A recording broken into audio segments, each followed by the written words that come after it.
శ్రీకృష్ణకలనంతో బాధపడుతున్నారా? Be better వారి శిలాజిత్ వాడండి, సామర్థ్యాన్ని పెంచుకోండి. వివరాలకే డిస్క్రిప్షన్లోని లింక్ని క్లిక్ చేయండి. Hello viewers, welcome back. ఇవాల్టి నా గెస్ట్ డాక్టర్ సమరం గారండి.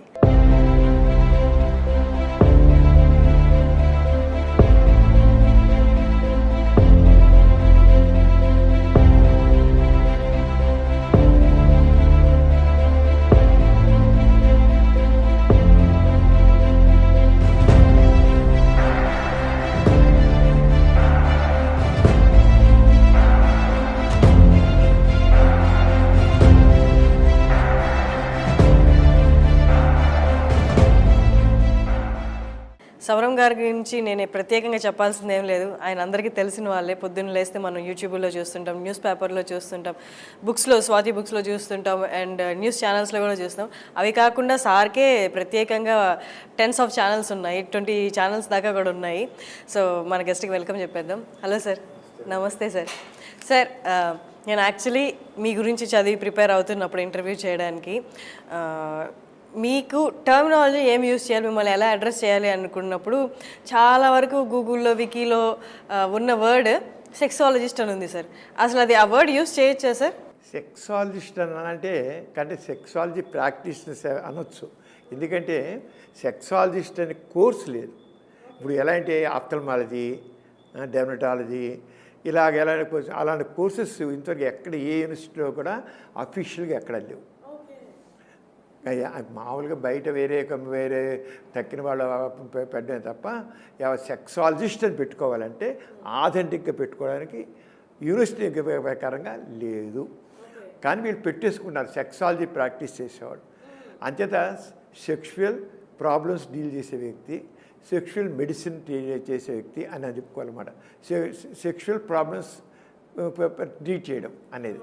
అంతేగాని సెక్సాలజిస్ట్ అంటే చెప్తున్నా కదా, ఆప్థల్మాలజీ వాళ్ళు ఉన్నట్లుగా, లేదా డెర్మటాలజీ ఉన్నట్లుగా, లేదా పిడియాట్రిషియన్ ఉన్నట్లుగా అలా ఉండాలి. అలాంటి కోర్సెస్ ఎక్కడా కూడా లేదు. అయితే దానికి సంబంధించిన కోర్సు అది విషయాలు డీల్ చేయడం అనేది కొంతమంది కొద్దిగా దాంట్లో ఎక్కువ నాలెడ్జ్ స్కిల్ డెవలప్ చేసుకుంటారు. ఇప్పుడు జనరల్ ప్రాక్టీషనర్ అయిన ప్రతి డాక్టర్కి కూడా ఈ సెక్షువల్ ప్రాబ్లమ్స్ గురించి ఉంటాయి. ఎందుకంటే సెక్షువల్ ప్రాబ్లమ్స్ ఎక్కడికల్లా దాంట్లో గైనిక్ సంబంధించి ఉంటాయి, మెడిసిన్ సంబంధించి ఉంటాయి, యూరాలజీ సంబంధించి ఉంటాయి, న్యూరాలజీకి సంబంధించి ఉంటాయి, కార్డియాలజీ సంబంధించి ఉంటాయి, జనరల్ హెల్త్కి సంబంధించిన అన్నీ ఉంటాయి. దాంట్లో సైకాట్రిక్ సంబంధించిన కూడా ఉంటాయి, సైకాలజీ ఉంటాయి, ఇవన్నీ ఉంటాయి. ఇవన్నీ కలిస్తేనే సెక్షువల్ ప్రాబ్లమ్స్ డీల్ చేయడం ఉంటుంది అన్నమాట. అంచేది ఇవన్నీ మనం మామూలుగా ఎంబీబీఎస్ చదువుతున్నప్పుడు ఇవన్నీ కూడా చదువుతాం. ఎన్నిట్లో కూడా వీటికి సంబంధించిన విషయాలు చదువుతాం. వాటన్నిటిని సమన్వయపరుచుకుని మనం సెక్షువల్ ప్రాబ్లమ్స్ డీల్ చేయాలి. అయితే ఒక సెక్సాలజీ కోర్సు పెట్టారనుకోండి, అప్పుడు వీటన్నిటినీ కలిపి ఒక కోర్స్ తయారు చేస్తారు. వీటన్నిటినీ ఇంతవరకు ఏ యూనివర్సిటీలో కూడా చేయాల. వాళ్ళ ఉద్దేశం అంటే వీళ్ళు ఎనీహో అన్నీ వీళ్ళు చదువుతారు కనుక, ఎంబీబీఎస్ లెవెల్ అని చదువుతారు కనుక, ఎనీ సెక్షువల్ ప్రాబ్లం వచ్చేటట్లయితే వాటిని వీటన్నిటిని దృష్టిలో పెట్టుకుని డీల్ చేస్తారు. అంతే సెపరేట్గా ఈ కోర్స్ అవసరం లేదని ఉద్దేశం అయి ఉంటుంది. అంచేత ఏ వైస్ ఛాన్సలరు ఏ హెల్త్ యూనివర్సిటీలోనూ దీనికి సంబంధించిన కోర్సు పెట్టాల. కానీ పెడితే మాత్రం అవసరం, చాలా అవసరం. ఎందుకంటే యూరాలజిస్ట్ అనుకోండి, ఆ యూరాలజీ యాంగిల్లోనే చూస్తాడు సెక్షువల్ ప్రాబ్లం అని. ఒక న్యూరాలజిస్ట్ అనుకోండి, ఆ న్యూరాలజీ యాంగిల్లోనే చూస్తాడు సెక్షువల్ ప్రాబ్లం. ఒక సైకాట్రిస్ట్ అనుకోండి, సైకాట్రిస్ట్ యాంగిల్లోనే చూస్తాడు.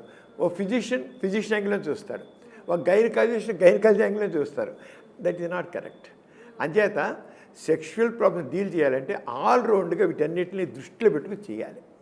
అది అలా చేస్తే అందుకని సెక్షువల్ ప్రాక్టీస్ అనేది ఆ యూరాలజిస్ట్ చూస్తాడులే, జెనిటో యూరినరీ సర్జన్ కనుక చేస్తామంటే అది కరెక్ట్ కాదు. అంటే ఎవరైతే ఆల్రౌండ్గా ప్రతి సమస్యని సెక్షువల్ ప్రాబ్లమ్ని, సెక్షువల్ ప్రాబ్లం అని వీటన్నిటిని, ఈ యాంగిల్స్ అన్నిటిని దృష్టిలో పెట్టి చూస్తారో వాళ్ళు కరెక్ట్గా ట్రీట్ చేస్తారు. వాడు సైకాట్రీ యాంగిల్లో చూడాలి, సైకాలజీ యాంగిల్లో చూడాలి, మెడిసిన్ యాంగిల్లో చూడాలి, అన్ని యాంగిల్స్లో చూడాలి. అన్ని యాంగిల్స్ చూసేప్పుడే కరెక్ట్గా ఆ ప్రాబ్లం డీల్ చేయబడుతుంది అన్నమాట. అంచేత సెక్షువల్ మెడిసిన్ ప్రాక్టీషనర్ అన్నమాట. అంతే, sexual medicine practitioners. Okay sir, మామూలుగా సమరం గారు అంటే మీరు ఎన్నో ట్రీట్మెంట్స్ చేస్తూ ఉంటారు సార్. ఇది ఎవరికి చాలా మందికి అవగాహన లేదు. ఈ విజయవాడ దాటితే అసలు ఎవరికి అవగాహన లేదు. సమరం గారు అంటే ఓన్లీ సెక్షువల్ ప్రాబ్లమ్సే డీల్ చేస్తారని అనుకుంటారు. అపోహ ఉంది, చాలా మందికి ఉంది, 99%. ఒక్కసారి మీరు డీల్ చేసే మిగతా ప్రాబ్లమ్స్ గురించి కూడా చెప్పండి సార్. నేనేమో ఎంబీబీఎస్ అండి. అప్పుడు రోజుల్లో ఎంబీబీఎస్ అయితేనే ప్రాక్టీస్ సరిపోతుంది. నేను అందుకే నేను deal all the problems, cardiology problem, heart problem deal చేస్తాను, హార్ట్ అటాక్ డీల్ చేస్తాను, న్యూరాలజీ బ్రెయిన్కి సంబంధించి డీల్ చేస్తాను, బీపీలు, షుగర్లు, జనరల్ ప్రాక్టీషనర్ కానీ అన్ని యాంగిల్స్ చూస్తాను. అన్ని రకాల సర్జరీస్ చేస్తాను నేను. సర్జరీస్ సర్జన్ మెడిసిన్ అంటే ఎంబీబీఎస్ అంటే మా రోజుల్లో నేను ఇప్పుడు ప్రాక్టీస్ అయ్యి పాస్ అయ్యి ఇప్పుడు ఎంబీబీఎస్ పాస్ అయ్యి దాదాపు 70 సంవత్సరాల పని అయిపోయింది. పాస్ అయ్యి 70 సంవత్సరాల పని అయింది. మా ప్రాక్టీస్ పెట్టి మా హాస్పిటల్ పెట్టి 73 సంవత్సరాలు పూర్తి అయింది. 73 సంవత్సరాలు అంచేత నేను అంతమంది చేసి ఇప్పుడు నాకు 84 ఇయర్స్. నేను ఐ వెరీ హెల్దీ సార్, చూస్తే అంచేత నేను మా రోజులు ఏం చెప్పేవాళ్ళంటే మీరు ఏమైనా టీచింగ్ సైడ్ వెళ్ళాలంటే, రీసెర్చ్ సైడ్ వెళ్ళాలంటే పోస్ట్ గ్రాడ్యుయేషన్ చేయండి, లేకపోతే this is sufficient for you to practice. సరిపోతుంది అనేవాళ్ళు. ప్రాక్టీస్ పెట్టాలంటే ఎంబీబీఎస్ సఫిషియెంట్ అని. నిజంగా అలాగే నేను ప్రాక్టీస్ పెట్టినట్టు 15 రోజులకే సర్జరీస్ చేయడం మొదలెట్టాను. అన్ని మామూలుగా చేశాను, అన్ని రకాల సర్జరీలు మొదలెట్ చేశాను. అంటే ఎన్ని ఇయర్స్కి మీ ఎంబీబీఎస్ కంప్లీట్ అయిపోయినట్టు సార్? ఎంబీబీఎస్ నేను 68లో అయిపోయిందండి అది. అంటే మీ ఏజ్ ఎంత సార్ అప్పుడు? అప్పుడండి 26, 27 ఉంటుంది అప్పుడు. ఆ ఏజ్లో నాకు ఎంబీబీఎస్ పూర్తి అయిపోయింది. తర్వాత నేను ఇక 26 ఇయర్స్ 25-26 ఇయర్స్ ఉంటాయి. తర్వాత 2 ఏళ్ళు ఎక్స్పీరియన్స్ కోసం పనిచేశాను నేను.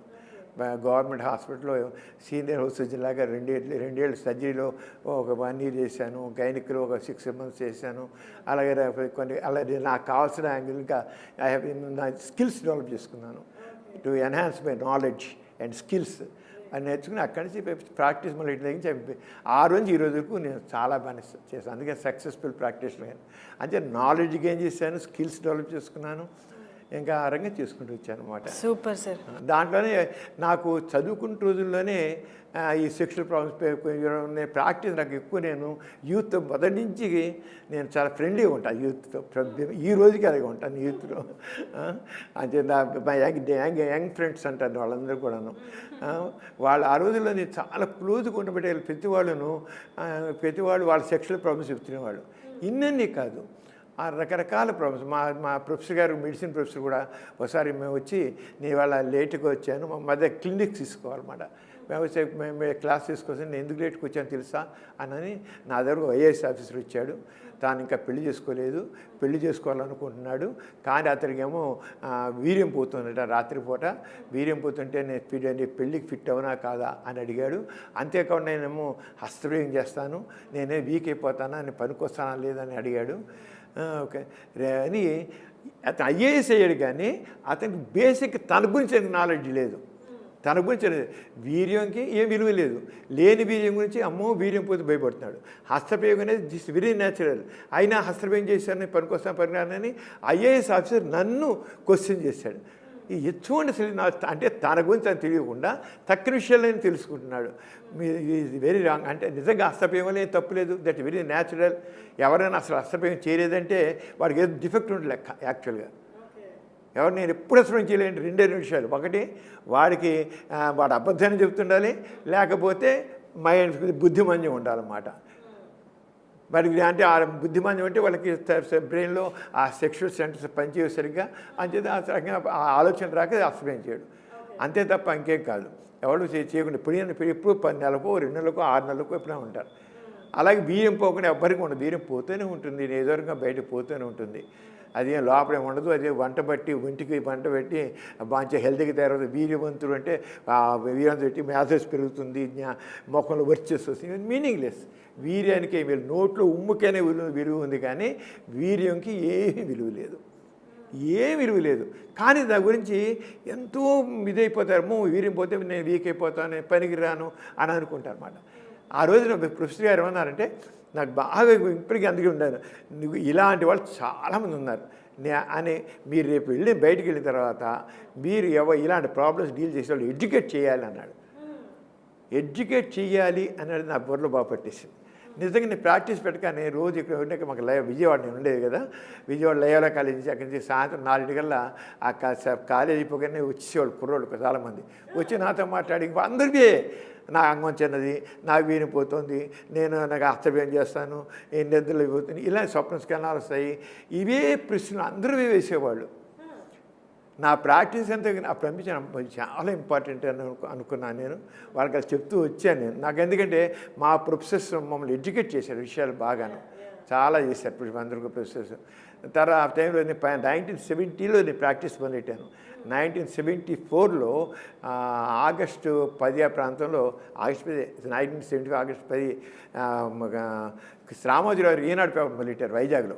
మొదలెట్టినప్పుడు ఆయన నాకు, నేను రేడియోలో అంతకుముందు మాట చెప్తుండేవాడిని, వీరు కామన్ సెక్షువల్ ప్రాబ్లమ్స్ డీల్ చేస్తుంటే ఆయన విని ఏమైనా సరే ఇది వెరీ వెరీ ఇంపార్టెంట్ అని చెప్పి ఆయన ఈనాడు ప్రారంభమైన 3వ రోజు నుంచే ఈనాడు పేపర్లో సెక్స్ సైన్స్ అని టాపిక్ పెట్టి నా చేత రాయించారు. దాదాపు 7 సంవత్సరాలు ఈనాడు డైలీ పేపర్లో.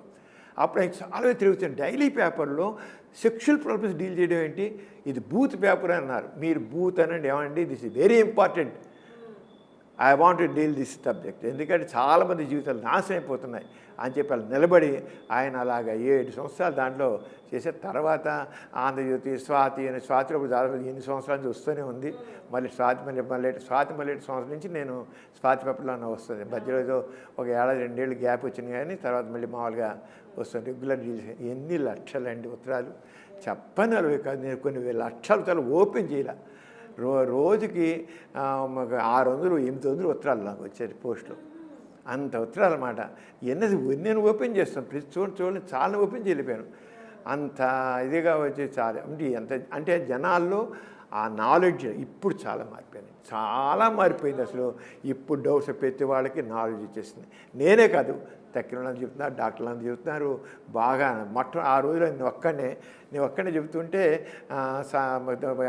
ఆయుర్వేద డాక్టర్లు వీళ్ళందరూ వాళ్ళు మన ఆయుర్వేదంలో చాలా గొప్పగా చెబుతారు, బీజం విలువ అలాగని చెప్తారు. దాంతోనేమో వాళ్ళు సమరం పిచ్చెక్కిందా, సమరం కాదంటాడా, ఇవన్నీ ఎందుకు వీరు విలువ కాదంటాడా అని అవి పుస్తకాలు కూడా రాశారు నా మీద.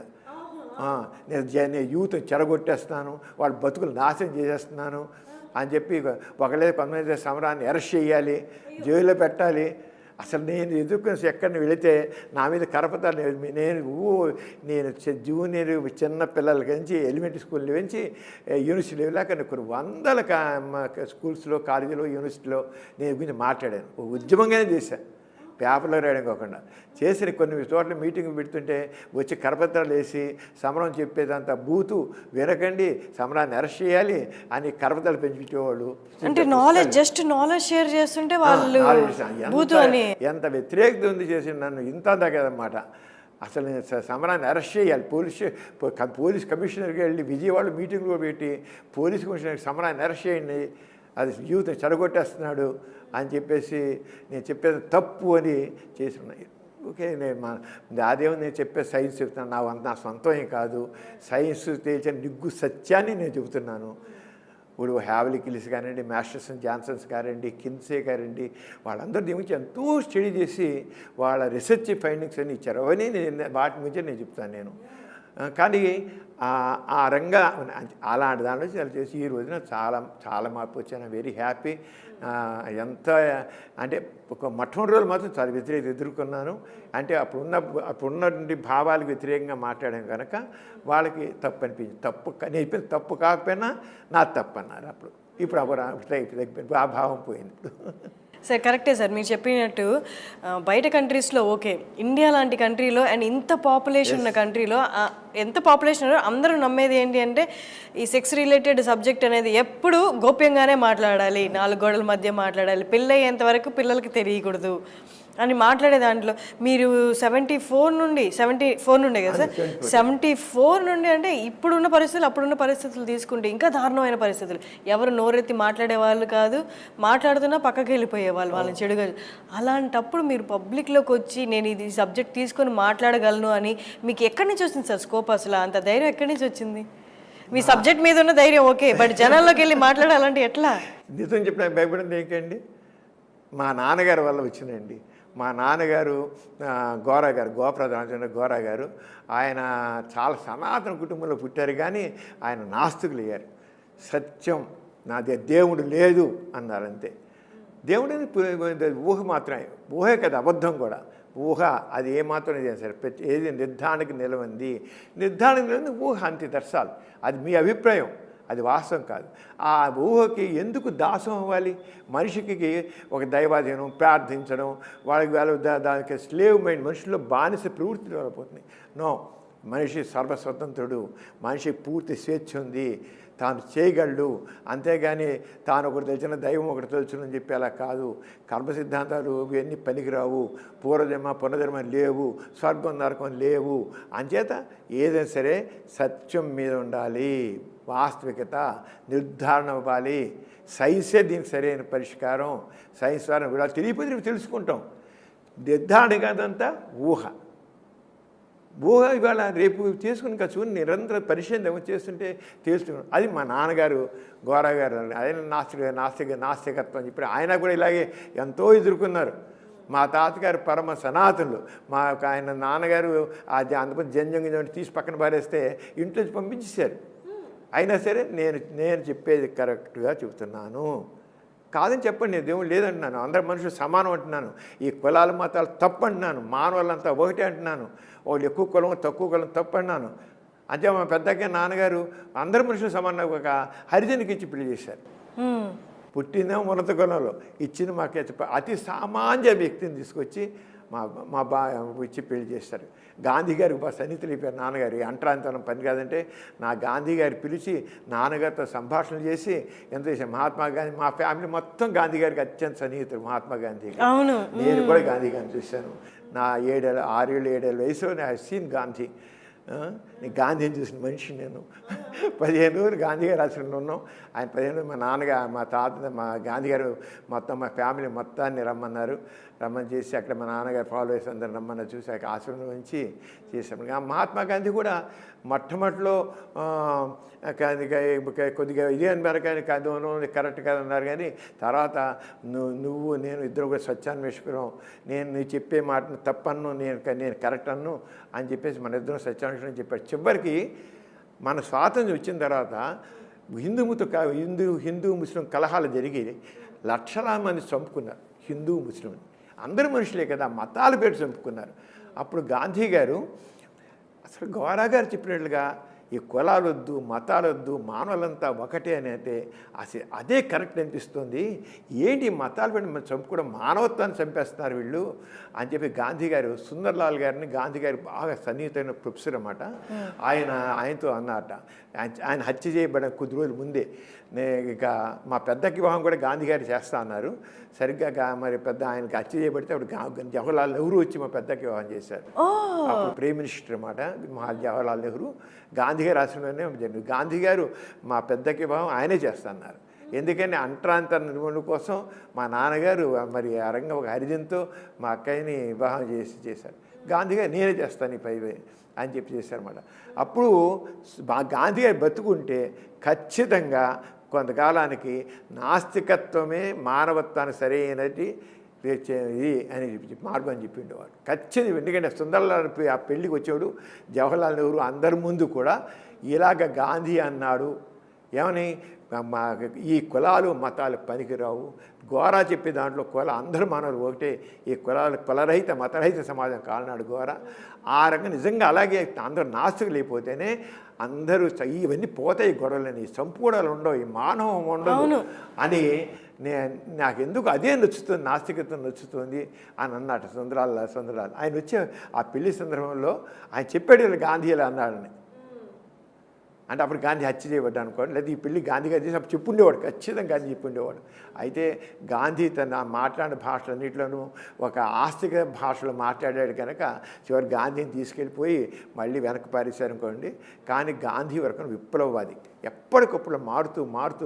అందుకని గాంధీ ఏం చెప్పాడంటే, నేను ఇదివరకు ఏం చెప్పానో కాదు ముఖ్యం, ఈ రోజు నేను ఏం చెప్తానో అది తీసుకోండి అనేవాడు. నేను ఒకనొకప్పుడు వేరే అన్నది ఆయన మొట్టమొదటి దేవుడే సత్యం అన్నాడు. దేవుడే సత్యం అన్నవాడు సత్యమే దేవుడని మార్చాడు. సత్యాన్ని దేవుడు అన్నాడు. చివరికి అలా కాదని చెప్పి సత్యం సాక్షిగా అనే దేవుని ప్రసంగం. మా అక్కయ్య పెళ్లి చేసేవాడు నాన్నగారు ఒప్పుకోలే, మీరు చేయడానికి వీల్లేదు, మీరు దైవ సాక్షిగా అంటారు అని అంటే, నో నో నో, అసలు దేవుని మాట ఎత్తను, నేను సత్య సాక్షిగా అని అంటాను అంతే. అంతేగాని దేవుని పేరు ఎత్తున్నాడు అంటే ఎంత మార్పు చూసారా? అంటే నిజంగా అంటే ఇప్పుడున్న సమస్యలన్నిటికీ సరైన పరిష్కారం నాస్తికత్వం. అంటే అందరం మనుషులు ఒకటే, మానవులంతా ఒకటే, కులాలు మతాలు పనికిరావు, ఈ అంతరాలు పనికిరావు, వ్యత్యాసాలు పనికిరావు, అందరూ చక్కగా ఉండాలి, అందరూ సమానం జరుగుతుంది. అది దేవుడే భావం, దైవభావం అనేది అఫ్కోర్స్ ఎవరి విశ్వాసం ఉంటే ఉండొచ్చు, కానీ మనిషి స్వశక్తి మీద విశ్వాసాన్ని పెంచుకోవాలి. నేను సర్వస్వతంత్రుడిని, నేను ఏదనుకోని చేయగలను, నేను చేయగలను, నేను ఈ అసమానతలు ఉన్నాయి, అసమానత నేను నిర్మించగలను. అంతేగాని వాడు అలా పుట్టాడు, ఇలా పుట్టాడు, దేవుడు అలా పుట్టాడు, నా దేవుడు పుట్టించాక నేను రిచ్చిపోయాని, వాడు దేవుడు అలా ఉన్నాడు, పేదవాడిగా ఉన్నాడు, అలా కాదు. పేదవాడికి వెళ్ళిపోయాడు, నా కర్మ, నా దురదృష్టం, ఏం చేద్దాం, దేవుడు ఇచ్చా అని పడి ఉంటున్నాడు. అందుకని ఈ ఆర్థిక అసమానతలు, ఈ సాంఘిక అసమానతలు ఇవన్నీ ఉన్నాయి. ఎప్పుడైతే ఇవన్నీ దేవుడు లేదని చెప్పి కర్మ సిద్ధాంతం తీసిపరిచి వాడు పూర్వజం పోతాయో అప్పుడు ఈ సమాజంలో అసమానతలు పోతాయి. అందుకని గోరా గారు చెప్పిన నిజంగా మన కోయిల కులాంతర మతాంతర సమాజం రావాలి, ఆ వచ్చినవి చేయబోతున్నమాట. చాలామంది సమరం గారిని వ్యంగ్యంగా కూడా మాట్లాడతారు. ఆ వ్యంగ్యం అంతా వ్యంగ్యంగా మాట్లాడతారని మీకు కూడా తెలిసి నేను ఇక్కడికి వచ్చేటప్పుడు కూడా అనుకున్నాను అనమాట, నేను ఎట్లా మాట్లాడాలి, మీతో ఏం మాట్లాడాలి అని. ఇక్కడికి వచ్చాక ఆ వ్యంగ్యం ఇదంతా మీతో మాట్లాడుతున్నప్పుడు నా మైండ్లో నుంచి కంప్లీట్గా క్లియర్ అయిపోయింది సార్. అంటే మీరు చూసిన లైఫ్ కానీ, మీరు కలిసిన వ్యక్తులు కానీ, మీకున్న భావాలు కానీ, ఆ రెవల్యూషనరీ థాట్స్ కానీ, ఆ మోటివేషనల్ స్పీకింగ్ కానీ, ఇవన్నీ బియాండ్ సబ్జెక్ట్ ఇదంతా. అంటే ఇట్స్ లైక్ నా లోపల ఉన్న డౌట్స్ అన్నీ కూడా క్లియర్ అవుతున్నట్టు అట్లా అంత మోటివేషనల్గా ఉన్నాయి మీ మాటలని. మీరు అందరూ మిమ్మల్ని ఒక సబ్జెక్ట్కే పరిమితం చేసి మాట్లాడుతున్నారు, మీ మీద అవగాహన లేని వాళ్ళు. But you are beyond that subject sir. And మీ గురించి నేను అడుగుతున్నప్పుడు, మీ గురించి స్టడీ చేస్తున్నప్పుడు, మిమ్మల్ని ఇంటర్వ్యూ చేయడానికి ఎక్కువ మంది విజయవాడలో వాళ్ళతో మాట్లాడినప్పుడు మీ గురించి కంటే ఇప్పుడు దాకా మీరు మాట్లాడినట్టు మీ నాన్నగారు గోరా గారి గురించి, ఆయన భావాల గురించి, ఆయన స్థాపించిన కొన్ని లవర్స్ సొసైటీ అని ఒకటి, అండ్ ఆయన నాస్తికత్వాన్ని గురించి, ఆయన సమానత్వాన్ని గురించి చాలా చెప్పారు సార్. అండ్ అవి మీరు ఎలా ఫాలో అవుతున్నారు, మీ లైఫ్లో ఎలా ఫాలో అవుతున్నారు, ఇవన్నీ చెప్పుకుంటూ వచ్చారు సార్. సార్ ఈ నాన్నగారి గురించి వెళ్ళే ముందు మీ గురించి ఇది అడగాలి సార్ నేను. ఏంటంటే మీ పేరు సమరం, మీ ఇంకొక అన్నగారి పేరు లవణం, ఇంకొక అన్నగారి పేరు విజయం, అక్కగారి పేరు విద్య, ఇంకొక అక్కగారి పేరు సార్ మైత్రి. ఏంటి సార్ ఇది సమరం, లవణం, విజయం, ఏంటిది పేర్లు? మా నాన్నగారు ఏం చేశారంటే, ఈ కులాలు మతాలు వద్దన్నాం కనుక పేరులో ఎక్కడ కూడా ఏ కులం మతం ఉండకూడదు అనుకున్నారు. అందుకే నాన్నగారి ఇంటి మా ఇంటి పేరు గోపరాజు, రామచంద్ర ఆయన పేరు రామచంద్రరావు. నాన్నగారు ఏం చిన్న కులం గోపరాజు రామచంద్ర గోరా అని మార్చేసుకున్నారు. గోపరాజులో రా అని రాశారు, గోవరా అని చేసుకున్నారు, రిజిస్టర్ చేసేసుకున్నారు. నా పేరుని పూర్తి గోపరాజు అనే పేరుని గోరా అని మార్చేసుకున్నారు, రిజిస్టర్ అయిపోయింది, అలా చేసేసుకున్నారు. గెజిట్లో గోరా అంటుంది, చేంజ్ నేమ్, అది గోరా అనేసి వచ్చాము. అక్కడి నుంచి నాన్నగారు చేశారంటే, నాన్నగారు బాటనీ ప్రొఫెసర్ ఉండేవారు. ఆయన కొలంబోలో ఉండగా మా పెద్దకి పుట్టింది. పెద్దకి పుట్టితే అప్పుడు అందరూ కలిసి పెద్దకి మనోహరం అని పేరు పెట్టారు. వాళ్ళ స్నేహితులు పెట్టారు. ఆ పెద్దకి పేరు మనోహరం పెట్టారు. కానీ నాన్నగారికి నాస్తికత్వం సంబంధించిన భావాలు మరింత బలీయంగా తయారయ్యాయి. నో, మా పిల్లలకి ఎవరికి నేను ఆ రకం పేర్లు పెట్టను, నా పేరు మార్చేసుకున్నాను, గజ్జెత్తి పెట్టను అని చెప్పి అక్కడి నుంచి నెక్స్ట్ మా అన్నయ్య నా లవణం అని పేరు పెట్టారు. లవణ గాంధీ గారి ఉప్పు సత్యాగ్రహం 1930 ఉప్పు సత్యం దండి లవణం అంటే ఉప్పు. ఇప్పుడు దండి మార్చి సత్యం జరిగింది, ఉప్పు సత్యం ఉప్పు తయారు చేయడం ఉండేది అన్నమాట. చేత ఉప్పు అంటే బ్రిటిష్ వాళ్ళు ఏం చేసేవాళ్ళు, వాళ్ళు ఉప్పు ఇక్కడ కాకుండా ఇంగ్లాండ్ నుంచి ఉప్పు వేసుకొచ్చి ఆ ఉప్పు అమ్మేవాళ్ళు మనం కొనుక్కోవాలి. మనకి ఇప్పుడు కావాల్సిన సముద్రం ఉంటే వాళ్ళు ఉప్పు అని ఇక్కడి నుంచి అక్కడి నుంచి ఉప్పు వేసుకొచ్చి మన దగ్గర సంపదను దోచుకుని వెళ్ళిపోయేవాళ్ళు. ఖాళీగా రాకుండా ఆ ఉప్పు వేసుకొచ్చేవాళ్ళు. ఇక నేను ఉప్పు తయారు చేస్తున్నాను, నేను తీసుకుని. కానీ అప్పుడు పెద్ద ఉద్యమంగా అయ్యింది. అప్పుడు ఉప్పు సత్యాగ్రహం పేరు కూడా. అప్పుడు పుట్టాడు మా అన్నయ్య, అంటే లవణం అని పెట్టారు. తర్వాత మా అక్కయ్య పుట్టిన మైత్రి, Gandhi Irwin pact. Gandhi Irwin pact మైత్రి అని స్నేహం. తర్వాత మా అక్కయ్య పుట్టింది విద్య, గాంధీ గారి బేసిక్ ఎడ్యుకేషన్. అందరినీ అంటే ఎడ్యుకేషన్ ఎలా ఉండాలని ఆయన అప్పుడు ప్రతిపాదించారు, ఈ రంగం ఎడ్యుకేషన్ ఉండాలని. అప్పుడు విద్య అని పెట్టారు. ఆ విద్య మా చెన్నుపాటి విద్య మా అక్కయ్య, మూడో అక్కయ్య, తాను విజయవాడ పార్లమెంట్కి 2 సార్లు మెంబర్గా ఎంపీగా కూడా నెగ్గింది. ప్రైష్ మెంబర్ ఆఫ్ పార్లమెంట్. ఇందిరాగాంధీ గారు అడగకుండా దానికి సీట్ ఇచ్చారు. ఆడ రోజు ఫోన్ చేసేసి తెలవాదాన విద్య, నేను విద్యకే తెలియదు, దానికి తెలియపోయిన సరే ఇంకా నాన్నగారు తెలుసు, అంచేత ఫోన్ చేసి విజయవాడ కాన్స్టిట్యూషన్ ఇచ్చి నిన్ను పార్లమెంట్గా నేను సెలెక్ట్ చేశాను, నీకు సీట్ ఇస్తున్నా అని చెప్పాను. అప్లై చేయకుండా ఏం లేకుండా. అప్పుడు కేఎల్ రావుని ఆయన జనతా పార్టీలో ఉన్నారు, ఆయన అంతకు మినిస్టర్ కూడా చేశాడు. ఆ కేఎల్ రావు మీద విద్యకి పెట్టింది ఆవిడ. పెడితే విద్యకి మరి మొట్టమొదటి కానీ తర్వాత తను విద్య ఒప్పుకుంది, తను నెగ్గింది కూడా 1 lakh మెజారిటీస్ నెగ్గింది తను. ఇందిరాగాంధీ ఇచ్చిన సీట్ ఇచ్చింది తను. ఇక నేను ఇవాళ ఒక సోషల్ వర్కర్ వాళ్ళకి ఇవ్వాలి నేను అనుకుని ఇస్తున్నాను, నేను సామాజిక ఇది అని చెప్పి తను ఎంపీ. తర్వాత విద్య అయిపోయాక విజయం. మా నాన్నగారు అంతా గాంధీ గారితో మొట్టమొదటి గాంధీ గారి ప్రభావం బాగుంది మా నాన్నగారి మీద. ఆ రోజుల్లో అందరికి కూడా మార్భావాలు అందరికీ స్వాతంత్ర్య ఉద్యమంతో సంబంధం ఉన్నవాళ్ళే కదా, అందరు నాన్నగారు కదా. దాదాపు ఆ రోజుల్లో ఉన్నటువంటి కొద్దిగా ఎలైట్ పీపుల్ అందరికీ గాంధీ ఇంపాక్ట్ ఉంది, ఫ్రీడమ్ మూమెంట్కి ఇంపాక్ట్ ఉంది, అన్నీ ఉన్నాయి. అంటే అన్ని గాంధీ గారి ప్రభావం నాన్నగారు చాలా ఉంది. అది విజయ్ అప్పుడు కాంగ్రెస్ ఎలక్షన్స్ జరిగేవాడు. ఆ ఎలక్షన్ దాంట్లో కాంగ్రెస్ అన్ని రాష్ట్రాలు వచ్చింది. వస్తే విజయం అంటే కాంగ్రెస్ విజయం అని పెట్టాడు సక్సెస్. తర్వాత నేను 1939లో సెకండ్ వరల్డ్ వార్ ప్రారంభంలో నేను పుట్టాను. సమరం మీన్స్ వార్ అంటే సెకండ్ వరల్డ్ వార్ అని పెట్టాను, సమరం పెట్టారు. తర్వాత మా తమ్ముడి పేరు నియంత అని. అంటే అప్పుడు ముసోల్ని, హిట్లరు, స్టాలిను ఉన్న ఆ టైం అనమాట. ఆ పీరియడ్లో మా బ్రదర్ పెట్టాడు, తమ్ముడు పెడితే నియంత డిక్టేటర్. వాళ్ళందరూ డిక్టేటర్స్ కదా, హిట్లర్ కానీ, ముసోల్ని కానీ, స్టాలిన్ కానీ అంటే నియంత అని పేరు పెట్టారు. తర్వాత మా నాన్నగారు, మా ఇంట్లో వాళ్ళందరూ, మా అమ్మ, మా అక్కయ్య, మా అన్నయ్య, మా నాన్నగారు అందరూ జైలుకి వెళ్ళారు స్వాతంత్ర్య ఉద్యమంలో. ఫ్రీడమ్ అందరినీ అరెస్ట్ చేశారు. నాన్నగారు చాలా యాక్టివ్గా పార్టిసిపేట్ చేశారు. అంచేత ఆ నాన్నగారిని అరెస్ట్ చేశారు, అమ్మని అరెస్ట్ చేశారు, మా మేనతను అరెస్ట్ చేశారు, మా అక్కని అరెస్ట్ చేశారు. విజయవాడ అంటే ముదునూరు అనే గ్రామంలో ఉండేవాడు మాట. నాన్నగారు రిజైన్ చేశారు, బాటనీ ప్రొఫెసర్గా ఉన్నవాడు రిజైన్ చేసి ఇంకా పూర్తిగా వచ్చి అక్కడప్పుడు ఉన్నప్పుడు ఇంకా స్వాతంత్ర ఉద్యమం నుండి మొత్తం ఇక్కడ ముదునూరు అనే గ్రామంలో మొట్టమొదటి బందర్లో పనిచేసే చివరికి. అక్కడ నాన్నగారిని ఏం చేసినట్టు నాస్తికత్వం గురించి మాట్లాడుతుంటే మాట్లాడి ఉద్యోగం తీసేస్తున్నారు. తీసేసిన ఇక్కడ కూడా మచిలీపట్నంలో కూడా తీసేస్తే నాన్నగారు 2 సార్లు తీసేకల్లా ఇంకా నేను మానేసాను చివరికి. నాస్తికత్వం గురించి మాట్లాడి వీలు లేదు, రెస్ట్రిక్షన్స్, నువ్వు నాస్తికత గురించి మాట్లాడ వీలు లేదు అని. నేను నా భావ స్వాతంత్ర్యాన్ని నేను మీరెవరు అరెస్ట్ చేయడానికి నేను కాదని చెప్పి ఇంక రిజైన్ చేసి పూర్తిగా పబ్లిక్ లైఫ్లోకి వచ్చారు కూడా. అప్పుడు నా అందరు జైలుకి వెళ్ళారు, నాన్నగారికి అందరినీ అరెస్ట్ చేసి పెట్టుకెళ్ళిపోయారు. ఫ్యామిలీని అందరూ కూడా మొత్తం నాన్నగారు ఫాలోవర్స్ని అందరినీ పట్టుకుని జైలు పెట్టి ఆరేసారు. నేర్పించాను, చిన్న పిల్లడు కాబట్టి వదిలేశారు. మీ తమ్ముడు కూడా ఉన్నారు అప్పటికి? మా తమ్ముడు పుట్టాడు. మా తమ్ముడు మా అమ్మతో పాటు వెళ్ళాడు, చిన్నవాడు నియంత అనేవాడు. మా అమ్మతో పాటు జైలుకి వెళ్ళాడు. వాడు జైల్లో ఉన్నాడు అమ్మతో పాటు బాబుని తీసుకొని. మా అమ్మ ప్రెగ్నెంట్ కూడా. సరే రాగానే డెలివరీ అయింది. అప్పుడు రాగానే జస్ట్ స్వాతంత్ర్యం వచ్చే ముందు మా చెల్లెలు పుట్టింది, డాక్టర్ మారు. తన డాక్టర్ నాతో పాటునే ప్రాక్టీస్ చేస్తాను. తను కూడా మారు అంటే మార్పు, చేంజ్. బ్రిటిష్ పాలన నుంచి మన ప్రజాపాలనకు వస్తుంది అని చెప్పి మారు అని పెట్టారు. మార్పు నుంచి మారుట, మార్పు. ఇంకా పలకడం తేలిగా ఉంటుందని మారు అని మార్చారు.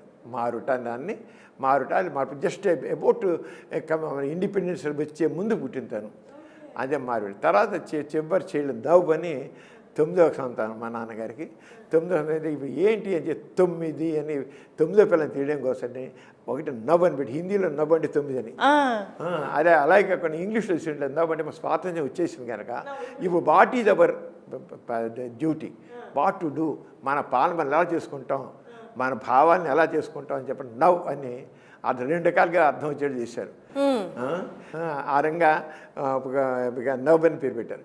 అక్కడి నుంచి ఇంకా మా ఇంట్లో ఎవరి పిల్ల ఏ పిల్లలు పుట్టి మా నాన్నగారికి 80 మంది మనవలు ముని మనవలు ఉన్నారు. అలా అందరి పేర్లు అలాగే పెట్టారు. అందరి పేర్లు ఏదో అకేషన్ సంబంధాలు మార్పుతోనూ అలా ఎలక్షన్ అయిన పెడితే సునామని, సూయిజ్ వరకు పుడితే సూయిజ్ అని ఇలాగ రకరకాలుగా అనేక అకేషన్స్లో అకేషన్ బట్టి మేము మా పిల్లలందరూ కూడా అలాగే పేర్లు పెట్టుకొని మీ పిల్లల పేరు మా పిల్లలు అంటే మా పెద్దమ్మాయి పేరు జగతి, నాకు 2 అమ్మాయిలు. పెద్దమ్మ పేరు తను జనరల్ సర్జను, తను డాక్టర్, తను కూడా మా పెద్దమ్మాయి కూడా డాక్టర్ జనరల్ సర్జను. తనేమో జగతి అని. మా నాన్నగారు వరల్డ్ టూర్కి వెళ్ళారు, ఎథిజం మీద వరల్డ్ మొత్తం దాదాపు అన్ని కంటే తిరిగా నాన్నగారు. అప్పుడు పుట్టిన జగతి, నాన్నగారు వరల్డ్ టూర్కి వెళ్ళారు కనుక జగతి అని పెట్టాం. జగత్ చూడడానికి. అలాగే 2వ అమ్మాయి పేరు రజిత.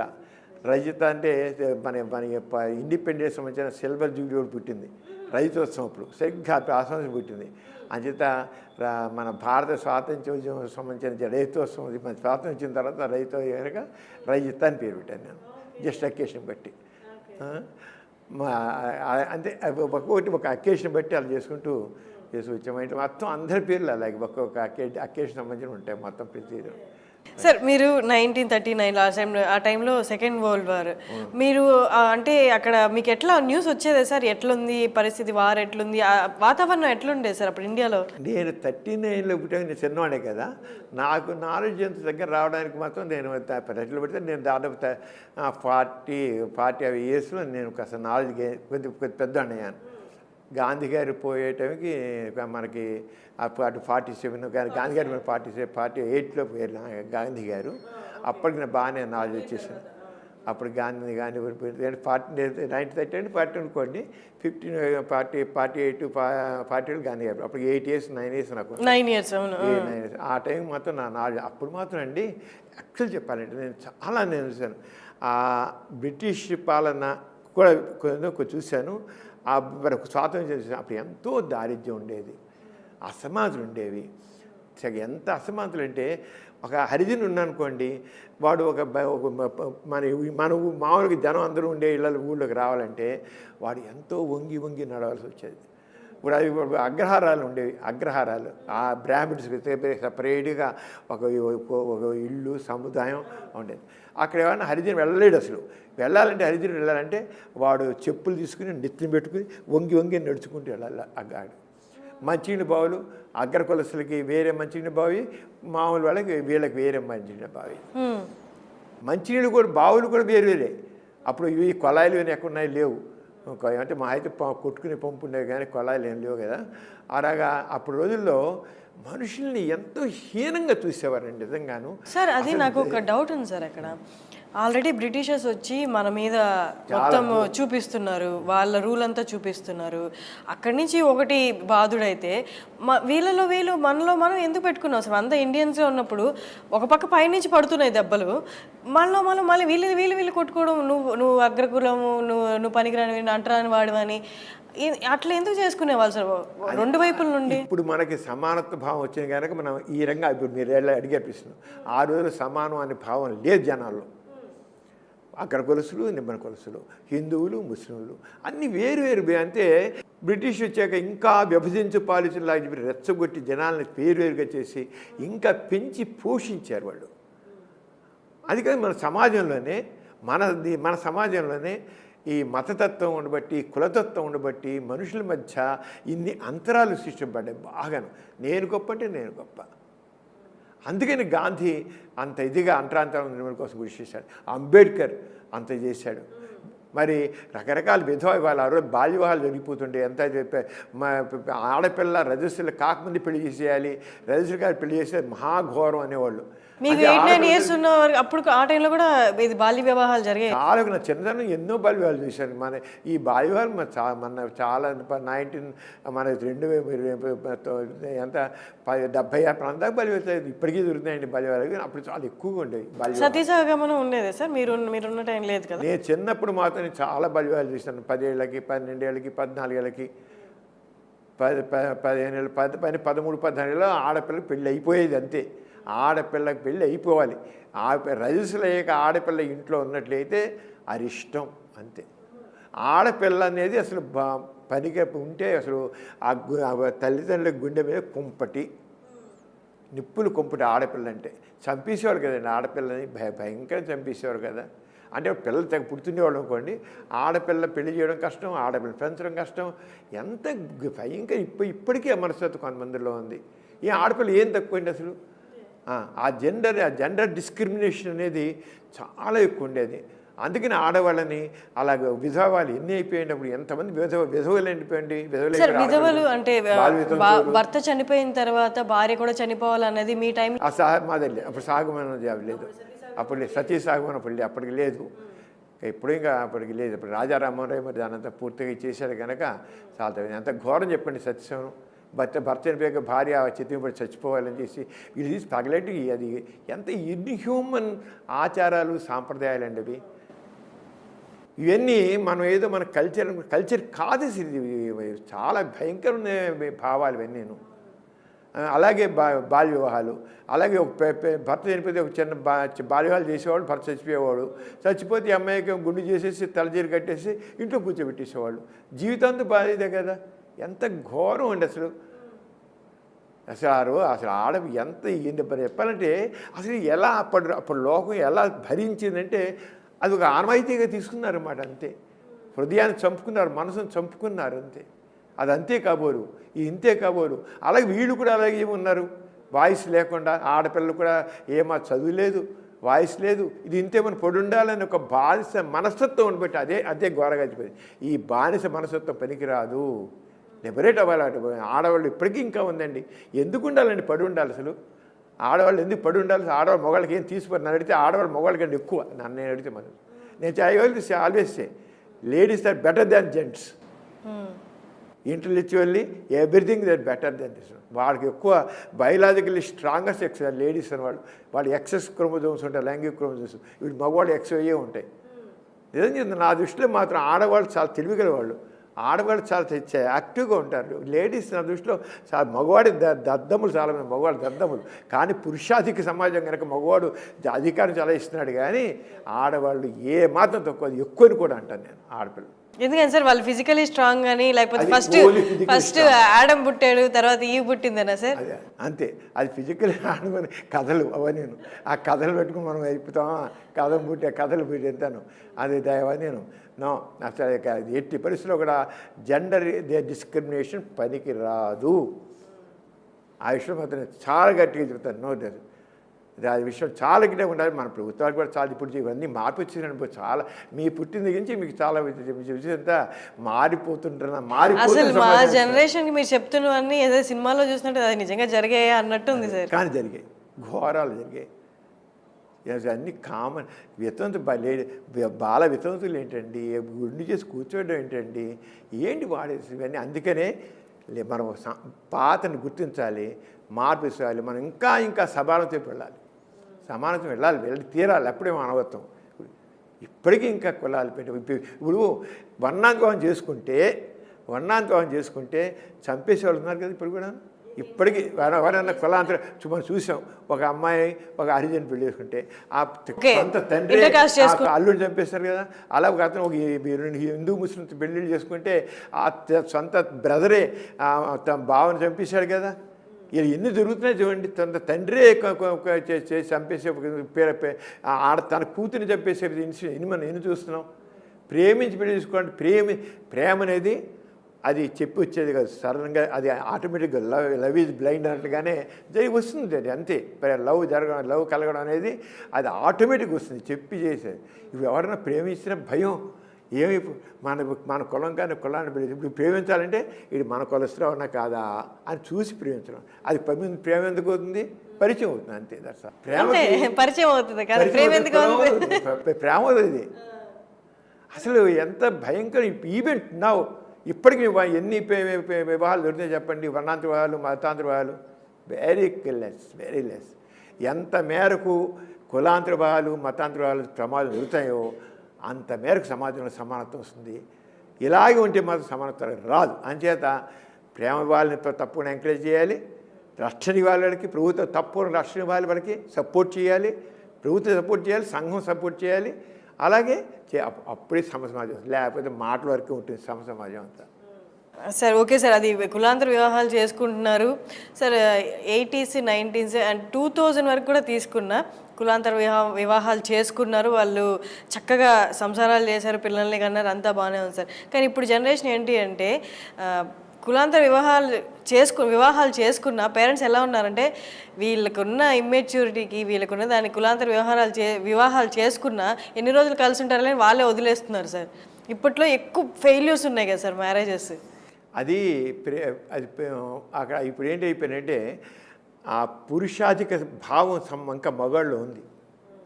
వాడు ఇప్పుడు కూడా పెళ్ళి అంటే ఇద్దరు అక్కడ సర్దుబాటు ధోరణి ఉండాలి, సర్దుబాటు కావాలి. సర్దుబాటు ధోరణి లేకపోవడం వల్ల మగవాడు నేను ఎక్కువ అనుకుంటూ బట్టి అక్కడ ఎంత ప్రేమించి పెళ్లి చేసుకున్నా, కులాంతరం చేసుకున్నా ఆ మగ అహంకారం కానీ ఇంకోటి కానీ ఉండేవాడి కల్లా ఇదంతా గొడవలు వస్తున్నాయి. అరే ఒకసారి అమ్మాయి కరెక్ట్ అయితే అమ్మాయి కరెక్ట్ అయినా అబ్బాయి ఊరుకోవాలి. అంతేగాని వీడికి ఈగో, చెత్త ఈగోలు, పనికిరాని ఈగోలతో ఇది అవుతున్నారు. అందుకని ఇవన్నీ పెళ్లి చేసుకుని డివైడ్ అయిపోవడం జరుగుతుంది. మేము చూసినప్పుడు పూర్వకాలం అంటే ఇప్పుడు చదువుకున్న ఆడపిల్లకి ఒక రకమైనటి వాళ్ళు చదువుకున్నారు, వాళ్ళకి తెలివితేటలు ఉన్నాయి, వాళ్ళకి కాళ్ళ మీద నిలబడే శక్తి సామర్థ్యాలు ఉన్నాయి. అయినా మగవాడు నేను చెప్పినట్టు ఉండాలి అంటారు. ఇప్పుడు ఆడు ఊరుకోదు. అలాగే తనకి ఏదైనా సరే తనకి స్వాతంత్రం తను చేస్తుంది, తనకు స్వేచ్ఛగా ఉంటుంది, తను స్వేచ్ఛగా ఆలోచించగలదు, చేసుకోవాలి, బతకగలదు ఉంది కనుక అణిచివేతకి గురి. ఇప్పుడు అణిచివేతకి పడేవాళ్ళు ఎవరు లేరు, ఆడపిల్ల ఉండదు. ముందే పోతే నన్ను చంపుంది అనే నిర్ణయం ఇప్పుడు ఆడపిల్ల తీసుకుంది. అది కావాలండి, ఏం పర్వాలేదు, ఎందుకని పడి ఉండడంలాగా, ఎందుకు పడి ఉండాలంటాను నేను. అయితే సర్దుబాటు మాత్రం కావాలి, ఇద్దరు సర్దుబాటు మాత్రం కావాలి. పెళ్ళి అంటేనే ఇద్దరు సర్దుబాటు అనేది, పెళ్లి సర్దుబాటుతోనే మనం ఉంటుంది. ఎప్పుడు కొన్ని ఇబ్బందులు సర్దుకోవాలి చాలా వస్తుంది, కానీ సర్దుకోవడానికి వీలు లేనప్పుడు పోవాలి. కానీ మొదట్లోనే ఇప్పుడు ఏమైపోతానంటే ఏమాత్రం చిన్నది వచ్చిన నేను బతకలేనా అనేది వెంటనే మీరు తెగింపు వచ్చేస్తాను. అన్నెసెసరీగా వెళ్ళకూడదు. అది బేసిక్ నీ ఉనికిని ప్రశ్నిస్తున్నప్పుడు, లేకపోతే నీ బేసిక్ రైట్స్ని, హ్యూమన్ రైట్స్ని వాళ్ళ యాంగిల్లో మనం ఆలోచించాలి. మన యాంగిల్ మన పైకి వెళ్ళి అనుకుంటాం, మరి వాళ్ళ ఏరియాకి హర్ట్ అవుతుందని మనకు తెలియదు. హర్ట్ అవ్వడానికి ఇష్టపడలేదు, హర్ట్ అవ్వడానికి నేను అవును వాళ్ళ కాలం నిలబడి శక్తి ఎప్పుడు అందిస్తుంది. ఆవిడ ఆడవాళ్ళు చదువుకుంటుంది, ఉద్యోగం చేయాలి, సామర్థ్యం, శక్తి సామర్థ్యాలు ఉన్నాయి. ఉన్నప్పుడు ఎందుకు పడి ఉండాలి? నేను కూడా ఒప్పుకోనండి, అవసరం లేదు, బతకలేండి అంతే. ఇంకో పెళ్లి చేసుకుంటుంది ఏంటంటే పెళ్లి చేసుకుని ఎక్కువ చేసుకుంటుంది, ఇష్టం వాడు కదా ఇంకోటి ఉంటుంది ఏంటి. కింద ఇప్పుడు మీరు ఫారిన్ కంట్రీస్ వెళ్ళండి, ఫారిన్ కంట్రీస్ వెళ్తే మీరు ఎక్కడికైనా వెళ్ళండి, ఇంగ్లాండ్ వెళ్ళండి, అమెరికా వెళ్ళండి, లేకపోతే ఆస్ట్రేలియా వెళ్ళండి, ఎక్కడైనా సరే ఒకళ్ళు 2-3 పెళ్ళిళ్ళు, 3 పెళ్ళిళ్ళు, 4 పెళ్ళిళ్ళు వేసుకున్నారు. మర్యాద విడిపోతున్నారు వాళ్ళు, చాలా మర్యాద విడిపోతున్నారు వాళ్ళు. నీకు నాకు పడట్లే కనుక విడిపోదాం అంతే, దట్స్ ఆల్. అందుకనే అక్కడ మీకు మెడికల్ రికార్డ్స్లో మన పేరు రాస్తారు, స్పౌసెస్ అని రాస్తారు. ఫస్ట్ స్పౌస్, సెకండ్ స్పౌస్ అంటే భర్త అని ఉండదు అక్కడ, స్పౌసెస్ అంతే. భార్య భర్త అంటే స్పౌసెస్ అంటారు. ఆడవాళ్ళైతే వాడు మొదటి మొగుడు, 2వ మొగుడు, 3వ మొగుడు, 4వ మొగుడు, 5వ మొగుడు. ఆ స్పౌసెస్ పిల్లలు పుడతారు. ఏ స్పౌస్ పిల్లలు పుట్టారో వాళ్ళ పేరుకి పక్కన వాళ్ళ నాన్న వేరు, వాళ్ళ నాన్న వాళ్ళు వచ్చి వాళ్ళు పుట్టినరోజు వచ్చి పలక. అందుకని ఫాదర్స్ డే, గర్ల్స్ డే అని పెట్టుకుని కానుంది వాళ్ళ వచ్చి కనీసం ఆ రోజు వాళ్ళ నాన్న వచ్చి పిల్లల్ని పలికించి వెళ్తారు. అంటే మర్యాద విడిపోయారు, మర్యాదగా ఉంటారు. ఇక్కడే తన్నుకున్నాం, చంపుకున్నాం, కొట్టుకున్నాం. సార్ మీ నాన్నగారు ఇది ఇయర్ నాకు ఐడియా లేదు, చలం గారితో కలిసి 70 years అయిపోతుంది అనుకుంటా నాకు తెలిసి ఇది స్థాపించి, if I'm wrong correct me, lovers society అనేది ఒకటి స్టార్ట్ చేశారు సార్. ఆ లవర్స్ సొసైటీ ఏంటి సార్ అసలు? అది 70 years back lovers society and lovers అనేది అప్పుడు అసలు వ్యాలిడ్ కాదు కదా, ప్రేమ వివాహాలు అనేది లేని రోజుల్లో లవర్స్ సొసైటీ వాళ్ళని ప్రేమ వాళ్ళని బాగా ఎంకరేజ్ చేశారు మా నాన్నగారు, మా అమ్మ నాన్నగారు. ఎందుకంటే సమాజంలో అంతరాలు అంతిపోవాలంటే ఈ ప్రేమ వివాహాలు, వర్ణాంతరాలు, మతాంతరాలని మనం తప్పకుండా ఎంకరేజ్ చేయాలి. అంచేత ప్రేమించుకున్న వాళ్ళు జస్ట్ ఓకే. ఇప్పటికీ ఉన్నాయి మీకు బరాంపురంలోను అక్కడ పెట్టుకునే వాళ్ళు ఉన్నాయి. ప్రేమించుకున్న వాళ్ళకి వాళ్ళకి ఎంకరేజ్మెంట్, సపోర్ట్ చేయడానికి ప్రేమించుకుని చెప్తే ఇప్పుడు ప్రేమించుకుంటే ఎవరు నాకు ఎవరు ఉండరు, ఈ అమ్మానాలు పట్టించుకోరు, ఇటు పట్టించుకోరు, ఎవరు పట్టించుకోరు, స్నేహితులు కూడా నా వెంటరారు, అలాంటి చోట్ల మేము ఉన్నాం అని చెప్పి మేము ఎన్నో పెళ్ళి మా నాన్నగారు చేసి మా ఇంట్లో పెట్టుకునే వాళ్ళ నాన్నగారు తీసుకొచ్చి వాళ్ళు ప్రేమ పెళ్ళిళ్ళు చేసుకునే వాళ్ళని ఇంట్లో పెట్టుకుని చేసేవాళ్ళు.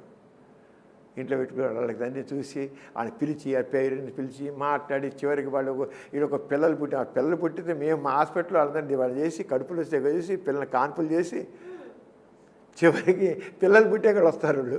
అప్పుడు తెలిసిన ఎవరు వస్తారు అప్పుడు అడాప్ట్ చేస్తారు. అలాగే ఎట్లా సార్ నాన్నగారు చలం గారు ఎలా సార్ ఫ్రెండ్షిప్ ఇద్దరు కలిసి లవర్స్ సొసైటీ అనేది? ఇద్దరికి స్త్రీ స్వేచ్ఛ, స్త్రీ స్వేచ్ఛ, స్త్రీ గౌరవం, స్త్రీని తక్కువ చేయడానికి వీలు లేదు, స్త్రీ కూడా పురుషునితో సమానంగా ఉండాలి, స్త్రీ అడిగి ఉండకూడదు. చలం గారికి ఒకటే చెప్పారు, నాన్నగారికి చెప్పారు. చలం అదే చెప్పింది, స్త్రీ స్వేచ్ఛ అన్నాడు, తప్పులేదు, కావాలి, తప్పకుండా కావాలి. స్వేచ్ఛ అంటే విచ్చలబెడుతున్నాం కాదండి, అది గుర్తుంచుకోవాలి. విచ్చలబెడుతున్నాం మాత్రం కాదు. అడిగి ఉండవలసిన పని లేదు, స్త్రీకి అణిచివేత పనికి రాదు. చలంగా చెప్పాడు. అదే మనం ఆలోచిస్తే చలం చెప్పింది కరెక్టే. మనం చలాన్ని అలాగే అబార్షన్స్, కడుపు ఉంచుకోవడం కూడా స్త్రీ హక్కు. అది కడుపు ఉంచుకుంటుందా తీసేసుకుంటుందా తన హక్కు. నువ్వు తీసుకోవడానికి వీల్లేదు. అబార్షన్ తప్పు. ఏంటి అబార్షన్ తప్పు? వాడు ఎవరితోనో అనుకోకుండా కడుపు వస్తుంది, కడుపు వస్తే ఇంకా దాని బతుకు నాశనం అయిపోతుందా?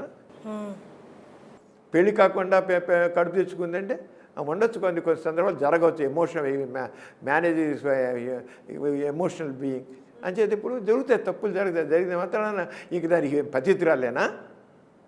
నో.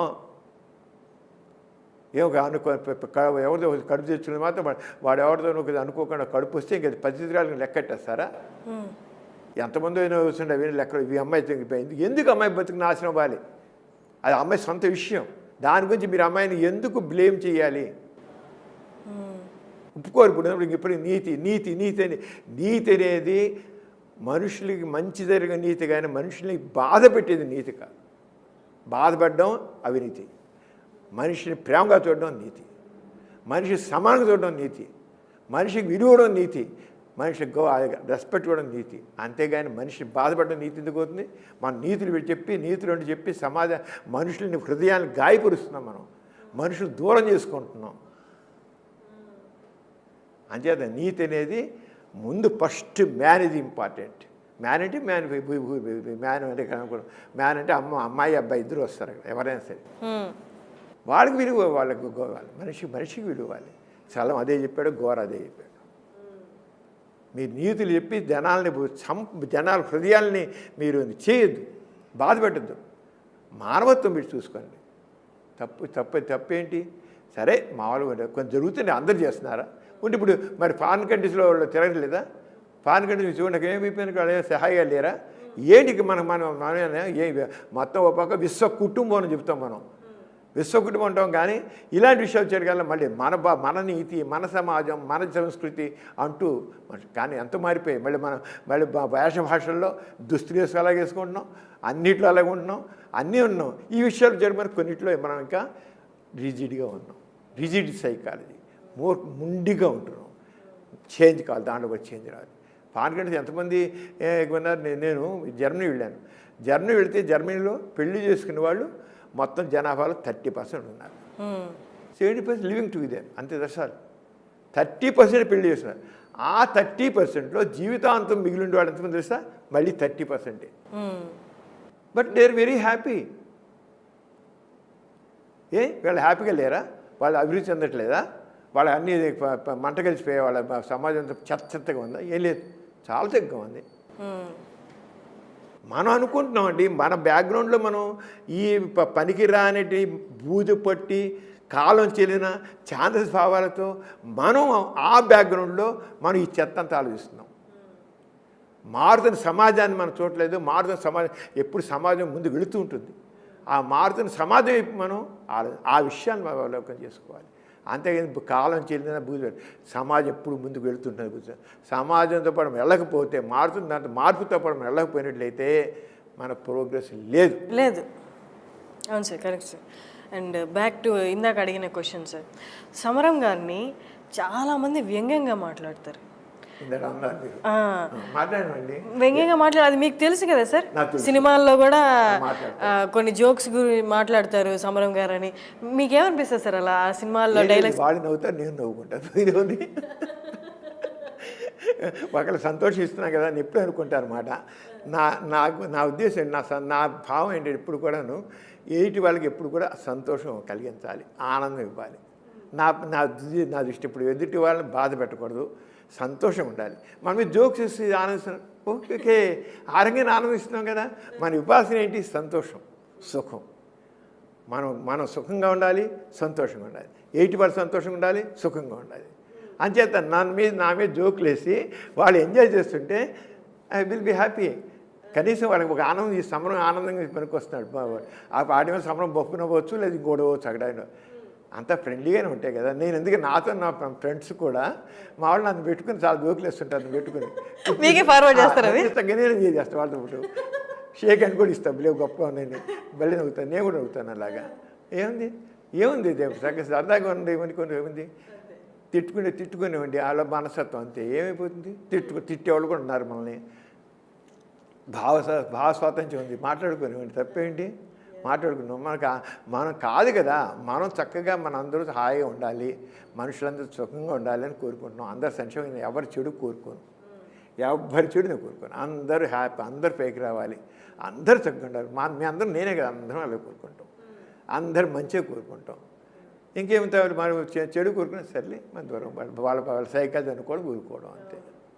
సార్ అది ఇందాక నేను వస్తున్నప్పుడు కూడా సార్, ఇప్పటి వరకు చాలా మారింది అనుకున్నాను, కానీ ఇందాక నేను వస్తూ కూడా అడ్రస్ వెతుకుతున్నప్పుడు నేను కార్ డోర్ విండో ఓపెన్ చేసి అక్కడ ఒక పర్సన్ మాట్లాడుతుంటే, ఫోన్లో మాట్లాడుతుంటే, నేను విండో కిందకి దించి సమరం గారి హాస్పిటల్ ఎట్ సైడ్ అన్నాను. అబ్బాయి ఒక క్షణం కంగారు పడ్డాడు. ఈ అమ్మాయి ఏంటి సమరం గారి గురించి అడ్రస్ అడుగుతుంది ఏంటి? కంగారు పడి ఏంటండి అన్నారు.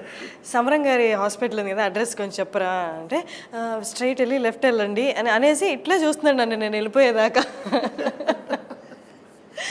కానీ చాలా మారింది అనుకుంటాం. కానీ కొంతమంది అంటారు, కానీ ఒకటి నేను అన్ని ప్రాక్టీస్ ఒకటే కదా. ఆ ప్రాక్టీస్లో సెక్సాలజీ ప్రాబ్లమ్స్ 10% తక్కినంతా నేను జనరల్ ప్రాక్టీషన్ కదా. ఐసీ బీపీ పేషెంట్లు, షుగర్ పేషెంట్లు, గుండె నొప్పిన వాళ్ళు, కడుపులో నొప్పిన వాళ్ళు, కిడ్నీ పేషెంట్స్, వీళ్ళని ఇవే మా జనరల్ ప్రాక్టీస్లో ఏమంటే అవే చూస్తాను. అదే సార్, ఫస్ట్ క్వశ్చన్ కూడా అందుకే అదే అన్నాను. నేను జనరల్ ప్రాక్టీషన్గానే ఉన్నాను. జనరల్ ప్రాక్టీస్ ఇప్పటికీ అదే నేను కంటిన్యూ అవుతున్నాను. అన్ని రకాల కేసులు చూస్తాను, ఒకటే కదా, ప్రతి కేసు చూస్తాను నేను. అన్ని రకాల కేసులు చూస్తాను.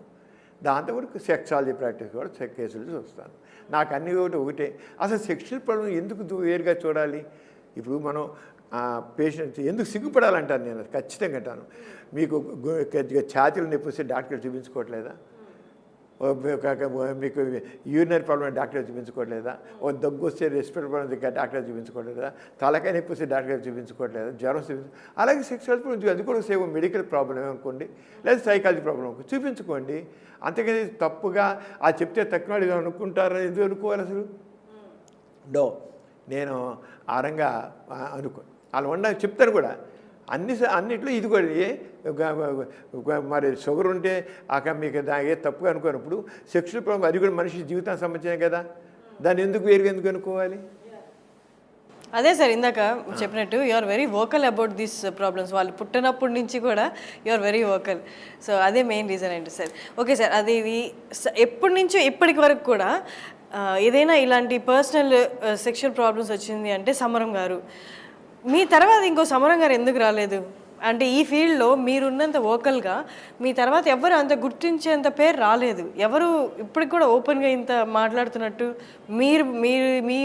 మీకు ఏదైతే గుర్తింపు ఉందో అలాంటి గుర్తు ఎవరికి రాలేదు తర్వాత, ఎందుకని అంటారు? ప్రతిదానికండి ఏదైనా సరే మనం పైకి రావాలంటే దాని గురించి ఎక్కువ నాలెడ్జ్ గెయిన్ చేయాలి, స్కిల్ డెవలప్ చేయాలి, కమిట్మెంట్ కావాలి, డిటర్మినేషన్ కావాలి, డెడికేషన్ కావాలి. ఏదైనా సరే ఏ విషయంలో ఏ రంగంలో అయినా పైకి రావాలంటే వాళ్ళు తప్పకుండా ముందు డిటర్మినేషన్ కావాలి, I have to do it, dedication కావాలి, కంటిన్యూస్గా చేయాలనేది తప్పకుండా ఉండాలి, డిసిప్లిన్ కావాలి లైఫ్లో వాళ్ళకి తప్పకుండా పద్ధతి. అంతేగాని ఊళ్ళో ఎగిరిపోవడం కాదు. నాలెడ్జ్కి ఏం చేయాలి? First thing knowledge is very important. మనం నిరంతరం మనం దాన్ని డెవలప్ చేసుకుంటూ ఉండాలి. నేను అలా ఎప్పుడు ఇప్పటికీ ఈవెన్ నౌ అది రాత్రిపూట కనీసం పడుకునే ముందు ఒక గంట సేపు సార్ని పడుకుని నేను రాత్రి పడుకుని సార్ లేట్ డేట్ మారాల్సిందే పడుకునేవాడికల్లా మళ్ళీ 5 లేచిపోతాను. నేను నిద్రపోయేసారి తక్కువ, ఎందుకంటే రోజంతా హాస్పిటల్ వరకు ఉంటుంది. నేను రకరకాల యాక్టివిటీలు ఉంటాను. నేను ఐఎంఎల్ యాక్టివ్గా ఉంటాను. రెడ్ క్రాస్కి నేను ఎంట్రన్స్ జిల్లాకి చైర్మన్గా ఉన్నాను. మా ఎత్తి సెంటర్ యాక్టివ్కి నేను చైర్మన్ని. అలాగే ఎన్నో యాక్టివిటీలు, సోషల్ యాక్టివిటీలు ఎన్నోట్లు ఉంటాను. ఎన్నో చోట్ల వెళుతుంటాను నేను. సో మెనీ థింగ్ ఐఎమ్ సోషల్గా వర్క్ అంటే సోషల్ యాక్టివిస్ట్ నేను. అందుకని రకరకాల వాటిలో నేను ఉంటాను. అంచేత అవునా సరే నేను అన్నింటిలో జాగ్రత్తగా బ్యాలెన్స్డ్గా పెడుతుంటాను. ప్రాక్టీస్ మాత్రం నేను చాలా జాగ్రత్తగా ఎందుకంటే నా కోసం ఎంతమంది వస్తుంటారు వాళ్ళందరూ నేను పేషెంట్ ప్రాక్టీస్ ఫస్ట్ ప్రయారిటీ. అంటే పేషెంట్ చూడడం, ఎందుకంటే వాళ్ళ బాధతో వస్తారు. వచ్చేవాళ్ళకి తప్పకుండా సరే వాళ్ళు ఎంతో నమ్మకంతో వస్తారు. అంచేత నేను తప్పకుండా my services very much needed to them. అంటే నేను అక్కడ మాత్రం నేను మాత్రం ఏమాత్రం అన్యాయం చేయను. వాళ్ళ పేషెంట్ జాగ్రత్త చూసి పంపిస్తాను. చాలా కన్సిడరేటివ్గా ఉంటాను. నేను ప్రాక్టీస్ చేసేది నాట్ ఫర్ మనీ, అప్పుడు ఫర్ సర్వీస్. అందుకనే మేము ప్రాక్టీస్ పెట్టి మొదలులోనే మేము 30 సంవత్సరాల పాటు ఫ్రీగా ఇన్కమ్ వచ్చే ఫ్రీగా పోలియో కొన్ని 100,000 సర్జరీ చేసాం. Polio correct surgery. ఆ రోజుల్లో పోలియో ఎక్కువ వచ్చి అందరికీ అంగవైకల్యం ఉండేది. వాళ్ళందరికీ కరెక్ట్ సర్జరీ చేసి వాళ్ళని క్యాలిపర్స్లు ఇచ్చి వాళ్ళని ఫిజియోథెరపీ చేసి వాళ్ళని జీవితాలు ఇచ్చేవాళ్ళకి వాళ్ళ చదువులు తెప్పించి పెళ్ళిళ్ళు చేసేదాకా చేసాం. అంతే. అలాగే ఐ ఆపరేషన్ చేయించాం. శుక్లాలు 100,000 ఆపరేషన్ చేయించాం. అలాగే ఎన్నో గుండె ఆపరేషన్ చేయించాను నేను. 200 మందికి గుండె ఆపరేషన్లు అడ్రస్ పంపించి ఇప్పుడు ఆరోగ్యశ్రీ వచ్చి గుండె ఆపరేషన్ చేస్తారు. ఆ రోజు ఎవరు గుండె ఆపరేషన్ చేశాడు? విజయవాడలో నేను ఐఎంఏ ప్రెసిడెంట్ ఉన్నప్పుడు ఒక క్యాంప్ పెట్టి గుండె ఆపరేషన్ పంచమూర్తి గారిని మెడ్రాస్ని పిలిపించి కార్డియాక్ సర్జన్ 200 కేసులు సెలెక్ట్ చేసి రెగ్యులర్గా మెడ్రాస్ పంపించి మెడ్రాస్ ఫ్రీగా ఆపరేషన్ చేసి ఇప్పటికీ ఐఎమ్ ఫాలోయింగ్ దెమ్ కేసెస్, గుండె ఆపరేషన్ కేసులు అలా చేస్తుంటాను. అంటే service is my first motto. నేను సర్వీస్ చేస్తుంటాను, సంపాదించాలని కాదు. అందుకే నేను యూట్యూబ్ ఛానల్స్ ఏదైనా పెట్టిన కారణం అంటే టు ఎడ్యుకేట్ ది పీపుల్. మనం ఏదైతే తెలుసుకున్న ఆ విషయాన్ని సమాజం ఇవ్వాలి, సమాజాన్ని చైతన్యపరచాలి. అదే నాకు గోల్. సమాజాన్ని చైతన్యపరచాలి, ఆల్ యాంగిల్స్లో చైతన్యపరచాలి. మనం ఒక్కడే చైతన్యంతో కాదు, పక్కవాడిని కూడా చేయాలి. ఏదైతే మన భావాలు చెప్పాలని నా భావం. అలాగే చేశాను.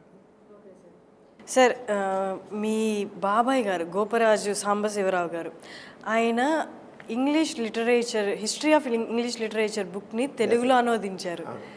సార్, మీ ఫ్యామిలీ నుండి ఇంత ఎడ్యుకేటెడ్ అండ్ సమాజం పట్ల ఇంత వాల్యూస్ కలిగిన వాళ్ళు మీ బాబాయ్ గారి నుంచి ఒకసారి చెప్పండి సార్. గోపరాజు సాంబశివరావు నేను ఇంగ్లీష్ లెక్చర్గా ఉన్నారు గుడివాడలో ఏఎన్ఆర్ కాలేజీలో. ఆయన ఇంగ్లీష్ లిటరేచర్ సమగ్రమైన ఇంగ్లీషు పుస్తకం రాశారన్నమాట. ఇంత పుస్తకం మొత్తం ఇంగ్లీష్ లిటరేచర్ గురించి. ఆయన ఇంగ్లీష్ లిటరేచర్ అయింది, ఎంఏ ఇంగ్లీష్ లిటరేచరు. ఆయన నాన్నగారితోనే పూర్తి ఉండేవారు. మా బాబాయ్ కానీ మా మేనతలు కొంతమంది అలాగా మా నాన్నగారితో ఉండేవారు. ఉండి ఆయన కూడా ఆయన అనుభవం కూడా మా నాన్నగారు చేశారు. నాన్నగారు ఏం చేశారంటే అప్పుడు బాల వితంతులు ఎక్కువ మంది ఉండేవాడు. ఒక బాల వితంతు ఉంటే తీసుకు మా బాబాయ్కి చేశారు. మా బాబాయ్ చేస్తున్నాడు, బాల వితంతుని పెళ్లి చేసుకున్నాడు. బాల వితం అంటే బాల చనిపోతే భర్త చనిపోతే తర్వాత వితంతుగా ఉంటే ఆవిడ తీసుకుని మా బాబాయ్కి ఇచ్చి పెళ్లి చేశారు నాన్నగారు. అన్నీ నాన్నగారు చేసిన ఇంత నాకు చెప్పలేని మార్పులు నాన్నగారు చేసినవి. ఎన్ని రకాల వివాహాలు చేశారు. అంటే సమాజంలో మార్పు తేవాలి అని మా బాబాయ్ అరంగా నాన్నగారితో ఉన్నారు. ఆయనకు ఎన్నో వర్ణాంతరాలు మతాంతరాలు చేయించారు బాబాయ్. అందుకని బాబాయ్ చాలా ఆదర్శం కనబట్టి బాబాయ్ శిష్యులందరూ ఎంతమంది ఉన్నారు ఇప్పటికీ. మా బాబాయ్ అంటే గోపరాజు సాంబశివరావు గురించి ఇప్పటికీ అందరూ చెబుతారు. మా నాన్నగారికి అలాగే నాన్నగారి స్టూడెంట్స్ ఎంత పెద్ద ర్యాంకుల్లో ఉన్నారో, పెద్ద వాళ్ళు అందరూ ఎంపీలు అయ్యారు, ఎమ్మెల్యేలు అయ్యారు. చాలా ఇవ్వండి నాన్నగారికి దిగాను. అంటే నాన్నగారు గాంధీ దిగించి జవహర్లాల్ నెహ్రూ దిగించి నాన్నగారు మరి చాలా యాక్టివ్గా ఉండేవారు కదా. అప్పుడు కాంగ్రెస్లో కూడా యాక్టివ్గా ఉండేవారు. ఆల్ ఇండియా కాంగ్రెస్కి ఆర్గనైజర్గా ఉండేవారు నాన్నగారు. సార్, ఇప్పుడు మీ నాన్నగారికి ఈ ఆశయాలు కానీ ఆయన భావాలు కానీ అన్నీ చూస్తుంటే ఇంత ఇన్స్పిరేషన్గా ఉన్నాయి. అట్ ద సేమ్ టైం భయాన్ని కలిగించేవి కూడా. ఎందుకంటే సమాజం అంత అనుకూలంగా లేదు అప్పుడు. మీ నాన్నగారి భావానికి అనుకూలంగా అస్సలు లేదు. దగ్గరలో కూడా కొన్ని సంవత్సరాల తర్వాత అయినా వస్తారా మన దారిలోకి అనడానికి కూడా లేదు. ఎన్నో ఏళ్ళు పట్టింది. సో ఆ తర్వాత మీ అందరికి కూడా ఆయన పిల్లలైన మీ అందరికి కూడా సేమ్ భావాలు రావడం, అంటే ఎదుగుతున్న క్రమంలో కాలం ఎంత మారిందో మీరు చూసారు, మీరు చిన్నప్పటికీ ఇప్పటికీ. ఎక్కడ మీరు కాంప్రమైజ్ అయిపోలేదా సార్ ఈ భావాలతో? ఏం కాదండి, ఎందుకంటే మా అమ్మగారు కూడా మా నాన్నగారు ఇద్దరు అమ్మ నాన్నగారు చక్కగా ఎడ్యుకేట్ చేశారు. మా అమ్మ సరస్వతి గారు మా అమ్మ కూడా నాన్నగారితో పూర్తిగా పక్కన అండగండి తాను చేసింది. మరి నాన్నగారు ఇన్ని మార్పులు చేశారంటే ఇంత చేశాను మా అమ్మాయికి తోడ్పాటు. అమ్మాయి కాదంటే నాన్నగారిని చేయగలిగారన్న చెప్పలేము. మా అమ్మ పూర్తిగా మరి అంత ఇదిగా ఉండి వచ్చి నాన్నగారు ఉద్యోగం అనేసి వస్తే అలా చేస్తే ఏమి చేతులు చిల్లి కానీ మా అమ్మ చెబుతుంది, ఆ జాబ్ మానేసి బయటకు వచ్చేస్తే 10 సంవత్సరాల పాటు చేతిలో చిల్లు కానీ చూడలేదు. సమాజమే మమ్మల్ని బతికించిన సమాజం ఈ సమాజం మాకు చేసిందని. అమ్మ మరి ఎంత ఇదంటే ఒక రకంగా చెప్పాలంటే కొన్ని దశాబ్దాల పాటు దుర్భరమైన. మా నాన్నగారు మచిలీపట్నంలో జాబ్ చేసినవారు. అప్పుడు ఆల్మోస్ట్ గాంధీ గారితో కూడా నాన్నగారికి ఉత్తరప్రదేశాలు జరుగుతున్నాయన్నమాట. జరుగుతుండగా నాన్నగారు నాస్తికత గురించి మాట్లాడుతుంటే కాలేజీ యాజమాన్యం వాళ్ళు నువ్వు నాస్తికత గురించి మాట్లాడడానికి లేదు, ఉపన్యాసాలు ఇవ్వడానికి లేదు అని చెప్పి తీసేసి మళ్ళీ ఇచ్చారు మళ్ళీ అక్కడ. అలాగే కాకినాడలో కూడా నాస్తికత మాట్లాడితే ఉద్యోగం తీసేస్తే సర్వేపల్లి రాధాకృష్ణ అప్పుడు ఆంధ్రప్రదేశ్ వైస్ ఛాన్సలర్ ఉండేవాడు సర్వేపల్లి రాధాకృష్ణ. తర్వాత మన ప్రెసిడెంట్ ఆఫ్ ఇండియా కూడా అయ్యారు. ఆ సర్వేపల్లి రాధాకృష్ణ చేసిన ఎవరి భావాలు వాళ్ళకు ఉంటాయి, మీరు ఆయన నాస్తికత్వం గురించి అభిప్రాయాలు ఉన్నాయని చెప్పి తీసాడు తప్పని చెప్పి మళ్ళీ ఏం చేశారంటే అక్కడ కాకినాడలో ఆల్రెడీ నాన్నగారి ప్లేస్లో కూడా వేసేస్తే బందర్లో ప్రత్యేక బాటరీ డిపార్ట్మెంట్ ఓపెన్ చేసి నాన్నగారిని హైదరాబాద్ డిపార్ట్మెంట్లో పెట్టి నాన్నగారిని పోస్ట్ చేశాడు సర్వేపల్లి రాధాకృష్ణ. సర్వేపల్లి రాధాకృష్ణ ద్వారా వచ్చానమాట. ఇక నాన్నగారి ఈ ఉద్యోగాలు తీసేయడాలు ఇవన్నీ గానో నాన్ సెన్స్ అని చెప్పి అప్పటికే ఇంకా గాంధీ గారితో బాగా క్లోజెస్ రావడం దీంతోనూ నాన్నగారు ఇంకా కాదు మన స్వాతంత్ర ఉద్యమంలో ఈ సమాజంలో సమాజ సేవ చేయాలని చెప్పేసి వచ్చారు. వచ్చేవాడు ఏం చేశారంటే నాన్నగారు చదువుకున్న పిల్లల్ని విద్యార్థులను చదివిస్తుండేవారు. ఆ చదివిస్తుంటే వాళ్ళంతా నాన్నగారు కూడబెట్టిన డబ్బంతా కూడా ఎవరెవరు చదివిన వాళ్ళందరూ మీ చదువు పూర్తి చేయని చెప్పి వాళ్ళందరికీ నా డబ్బులు వేసేసి తను మొత్తం కట్టుబట్టలతో బయటకు వచ్చేసారు. ఏం ఒక పైస ఉంచుకోకుండా కంప్లీట్గా అనమాట. వచ్చేసి ముదురూరు అనే గ్రామంలో అక్కడ నాస్తి కేంద్రం పెట్టి అక్కడ అన్ని రకాల కార్యక్రమాలు మొదలెట్టారు. అక్కడ పెట్టినప్పుడు వచ్చారా సార్ ఎవరైనా ఇలాంటిది నాస్తికత్వం అనేది ఒకటి కాన్సెప్ట్ ఉంది అని? అప్పట్లో అసలు ఎవరికి చాలా తక్కువ. అప్పుడు నాగారు మరి వెళ్ళేసి తిరుగుతుండేవారు కదా, అందుచేత చేశారు. చాలా ఆకుండా అక్కడ హరిజనుల వాడల్లోకి వెళ్ళిపోయి హరిజనులు ఎడ్యుకేట్ చేస్తూ వాళ్ళకి చదువులు చెప్తూ రాత్రి బళ్ళని పెట్టేసి అలాగే సమిష్టి భోజనాలు అలాగే ఊళ్ళో వాళ్ళని వీళ్ళని కలిపి భోజనాలు ఈ రంగా చేసుకుంటూ వచ్చారు కార్యక్రమాలు. ఇవన్నిట్లో మా అమ్మ మరి ఒకతోటేమో head of the college professor గారు, ఆ ప్రొఫెసర్ గారి భార్య కొన్ని అమ్మ ఇది వచ్చేకల్లా కంప్లీట్ పిక్చర్ మారిపోయింది. ఒక దారిద్ర్యం చేతులు డబ్బులు లేవు. 9 మంది పిల్లలు ఊళ్ళో వాళ్ళే నాన్నగారికి బియ్యము పప్పులు కాయగూరలు అవి ఇచ్చేవారు. అవే అమ్మ ఉండేది. అమ్మని తీసుకునేది. చీర బట్టలు ఏమని 2 బట్టలు ఉండేది. అది ఒత్తిగా 6 రోజులు 2 కట్టుకున్నాం. ఒకసారి మా నాన్నగారు ఫాలోవర్ కానా గారు చెప్పారు మాకు జ్ఞానం వచ్చాక, మీ అమ్మ అసలు ఎంత త్యాగమూర్తి అంటే అంత ప్రొఫెసర్ గారి భార్య ఒక మీటింగ్ వెళితే అమ్మ మొత్తం ఖాళీ కట్టుకునేది. గాంధీ గారు తెలిసాక అన్ని తక్కిన బట్టలు మానేసి ఖాళీ అని చీర చిరిగిపోయినాడ. చిరిగిపోయి కట్టుకుని చీర చిరిగిపోతే కింద కూర్చుంటే ఆ చీర మరి అప్పుడు కూడా కుదరదు కదా కుట్టడాలు ఇవన్నీను. ఒకటే చీర ఉందట. ఆ తుమ్మముళ్ళు తీసుకొచ్చి తుమ్మముల్ని ఆ కొన ఇరిచేసి ఆ కుచ్చేసి ఆ చిరిగిపోయిన దాన్ని ఇలా కుట్టేసి పెట్టేసి అలాగా చేసినట. మీ అమ్మ ఎంత తెలుసా ఎలా చేసిందో నేను. మా అమ్మ చెప్పేది ఒక పైసా నేను అలాగా 10 ఏళ్ళ పాటు నేను చూడలేదు అసలు చేతులు అని. ఆ రంగా ఆ చివరిగా అంత అలాగే మొత్తం దాదాపు 30 ఏళ్ళు మేము అలాగే చాలా మా నాన్నగారు తీసుంటే భారతదేశంలో ఒక సగటు కింద స్థాయి మనిషి ఏ లెవెల్లో ఉంటాడో ఆ లెవెల్ జీవితం మనం గడపాలి. అప్పుడే వాళ్ళతో మనం ఐడిఫై అవుతాం. వాళ్ళ బాధలు మనకు తెలుస్తాయి. వాళ్ళ స్థాయిలో మనం ఉండాలి అని చెప్పి ఆ రంగా నాన్నగారు మా పిల్లల గురించి కానీ అన్నీ కూడా ఆ రంగానే, మా చదువుల గురించి కానీ అంతాను అలా చేసి మామూలుగా చేసి పెంచుకుంటూ వచ్చారు అలాగా. మా మెయిన్గా అంత అంటే ఒక ధ్యేయం నాన్నగారికి సమాజంలో సమానత్వం కావాలి, అసమానతలు తొలగాలి, మానవులంతా ఒకటే అంచేది ఆ భావంతో నాస్తికత్వాన్ని తీసుకుని అలా చేశారు. ఆ రంగం మూఢనమ్మకాల నిర్మూలన, జనాల మౌఢ్యం ఎప్పుడైతే అప్పుడు చాలా ఎక్కువ మూఢనమ్మకాలు ఉండేవి. ఆ మూఢనమ్మకాల వాళ్ళని చాలా కృషి చేస్తూ వచ్చారు. సార్, డెమోక్రసీ వచ్చిన తర్వాత మీరు ఎలాంటివి అయితే ఆలోచనలు అప్పుడు ఉన్నాయో డెమోక్రసీలో కొంతవరకు ఉన్నాయి కదా సార్, మీకు అప్పుడు ఏమనిపించింది సార్? అంటే మా నాన్నగారు అనుకున్నవి ఇందులో చాలా వరకు ఉన్నాయి అనిపించిందా? ఎట్లా అనిపించింది? ఆ రంగం చెప్పాలంటే నిజంగాను మనకి మన రాజ్యాంగం వచ్చిన తర్వాత 1950లో మన రాజ్యాంగం వచ్చింది. దాంట్లో మరి ఆ రంగం అనేది ఆల్మోస్ట్ మన భావాలని చాలా ఉన్నాయి. తర్వాత సెక్యులరిజం కూడా యాడ్ చేశారు.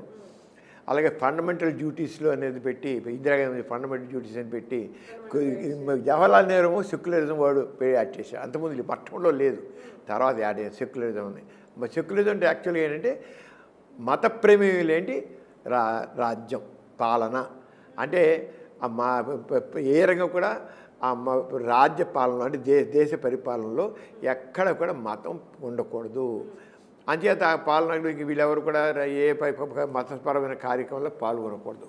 కానీ విభిన్నంగా జరుగుతున్నారు, కానీ వీళ్ళు వెళ్ళిపోయి మందిరాలు వెళ్తారు, స్వామీజీలకు వెళ్తే అన్నీ చేస్తారు, వేరే విషయం. కానీ మత ప్రమేయం సెక్యులరిజం అంటే మత ప్రమేయం లేనటువంటి పాలన. కానీ మరి ఏదో ఇప్పుడు చూస్తే ధోరణిలో అంటే నిదానంగా మన దేశాన్ని ఒక మతపరమైన దేశంగా మార్చాలి దృష్టిలో ఈ తక్కిన వాళ్ళనేమో సెక్యులర్ సిటిజన్స్గా చేసేది మళ్ళీ ధోరణులు మారుతున్నాయి. చాలా ప్రమాదకరమైన ధోరణులు మాత్రం. ఎక్కువ శాతం పలానా మతస్థులు అనగా వాళ్ళదే ఇక్కడ గుర్తింపు, తక్కిన వాళ్ళు సెకండ్ క్లాస్ సిటిజన్స్ అన్న లెవెల్లో వస్తున్నాం. సెకండ్ మైనార్టీ లేదు, మెజార్టీ లేదు, అందరూ భారతీయులంతా ఒక్కటే. ఇప్పుడు మాత్రం మళ్ళీ ఇక్కడ విచ్ఛిన్నకరణ ధోరణులు వస్తాయి, చాలా ప్రమాదకరమైన ధోరణులు. విచ్ఛిన్న ధోరణులు చాలా విచ్ఛిన్న ఒక ప్రత్యేక ఒక మతం అనేది అధీనంలోకి ఉండాలి దేశం అంతాను. అసలు మన రాజ్యాంగంలో సెక్యులరిజం తీసేయాలని ఇలాంటివన్నీ కూడా జరుగుతున్నాయి. అసలు మన రాజ్యాంగానే మార్చేయాలని వీళ్ళు కూడా ధోరణులు వస్తున్నాయి చాలా. అలాగే భారతదేశం పేరు కూడా తీసి అక్కడ పాకిస్తాన్ అడగనే మన హిందుస్థాన్ అనాలని ఇలాంటివి కూడా ధోరణులు వస్తున్నాయి. ఇది మాత్రం చాలా బాధాకరమైన విషయం, భయంకరమైన విషయం. అభ్యుదయవాదులందరూ కూడా తప్పకుండా దీనికి వ్యతిరేకంగా ఉండాల్సిందే. లేకపోతే మళ్ళీ మనం ఒక మతపరమైన దేశంగా మారుతాం. మతం ఉండకూడదు, అందరు సెక్యులర్ దేశంగానే మనం ఉండాలి, మత ప్రమేయం లేని దేశంగా ఉండాలి. అందరికీ సమానమైన హక్కులు ఉండాలి, సమాన గౌరవం ఉండాలి, సమానత ఉండాలి అందరికీ. అది మాత్రం చాలా అవసరం అది. సార్, ఇలాగే స్టువర్ట్పురం అంటేనే దొంగలకి మారు పేరు సార్. అది అందరూ దొంగలే ఉంటారు, వాళ్ళ వృత్తే దొంగతన వృత్తి అన్నట్టు. అలాంటి ప్రదేశంలో మీ నాన్నగారు, మీ వదిన గారు, మీరు కూడా వెళ్ళి వాళ్ళని మోటివేట్ చేసి వాళ్ళని మార్చడం. ఈ మధ్య కూడా మా వాళ్ళు ఐడ్రీమ్ వాళ్ళు వెళ్ళి ఇంటర్వ్యూ చేస్తే వాళ్ళు ఇప్పటికీ చెప్పారంట, ఇట్లా మీ అన్నగారు, మీరు, మీ వదిన గారు కలిసి చాలా అభ్యుదయ భావాలు వాళ్ళు కలిగించి వాళ్ళు ఒక వృత్తిని ఎంచుకునేలా చేశారు అని. స్టోర్పురం దొంగలే చాలా పెద్ద గజ్జల ప్రసాద్ అని, అమ్మో వాడికి మీద 10 లక్షలు బహుమానం గజ్జల ప్రసాద్ బతుకున్నా చంపేసి పట్టుకుని బాడీ ఇచ్చినా సరే అలాంటి పెద్ద పెద్ద దొంగలు ఉన్నారు. స్టోర్పురం దొంగలు అంటే ఇప్పటికీ చాలా పేరుది. అలాంటి చోట్ల థామస్ అని ఒక పోలీస్ ఆఫీసర్ వచ్చాడు. ఒక పోలీస్ వచ్చే స్టోర్పురం ఏరియా వచ్చేసి ఆయన చూసి వీళ్ళని శిక్షిస్తుంటే ఇంకా దొంగతనం అలాగే ఉంటుంది. అసలు ఈ చోర వృత్తిని ఈ దొంగతనం దాన్ని మనం మార్చలేమా, ఈ మనుషులు మార్చలేమా అనిపించింది ఆ పోలీస్ ఆఫీసర్కి.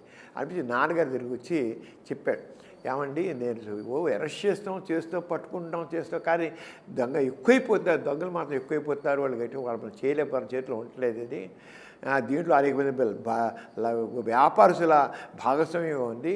వాళ్ళ చేత దొంగతనాలు చేయించి ఆ వ్యాపారస్తులు కూడా ఆ బంగారు వాళ్ళ వ్యాపారం చేసుకుంటున్నారు దొంగ జబ్బుతో. ఇది ఎలా అంటే ఇప్పుడు నాన్నగారు ఒకరోజు రాత్రి కూడా దొంగలు దొరకాలంటే వాళ్ళు రాత్రి అర్ధరాత్రప్పుడే ఆ స్టోర్పురం వస్తారన్నమాట. అప్పుడు మా నాన్నగారు, నేను, మా అన్నయ్య, మా వదిన అందరం వెళ్ళాం అర్ధరాత్రి 2 గంటల ప్రాంతంలో. అప్పుడు వెళ్ళి ఒక అరికలనాథ దీంట్లో మా నాన్నగారు అందరూ వెళ్ళారు కదా వాళ్ళు వచ్చారు ఆ దొంగలు పెద్ద దొంగలు, వాళ్ళు మామూలు వాళ్ళు కాదు, వాళ్ళ పేరు వింటేనే వణుకు పుడుతున్న వాడ అలాంటి దొంగలు. వాళ్ళు అక్కడ రాత్రి వస్తారన్నమాట, లేకుంటే వచ్చి వెళ్ళిపోతుంటారు, ఎవరు తెలియదు, దొంగ చీకట్లో వస్తారు, చీకట్లో వెళ్ళిపోతుంటారు.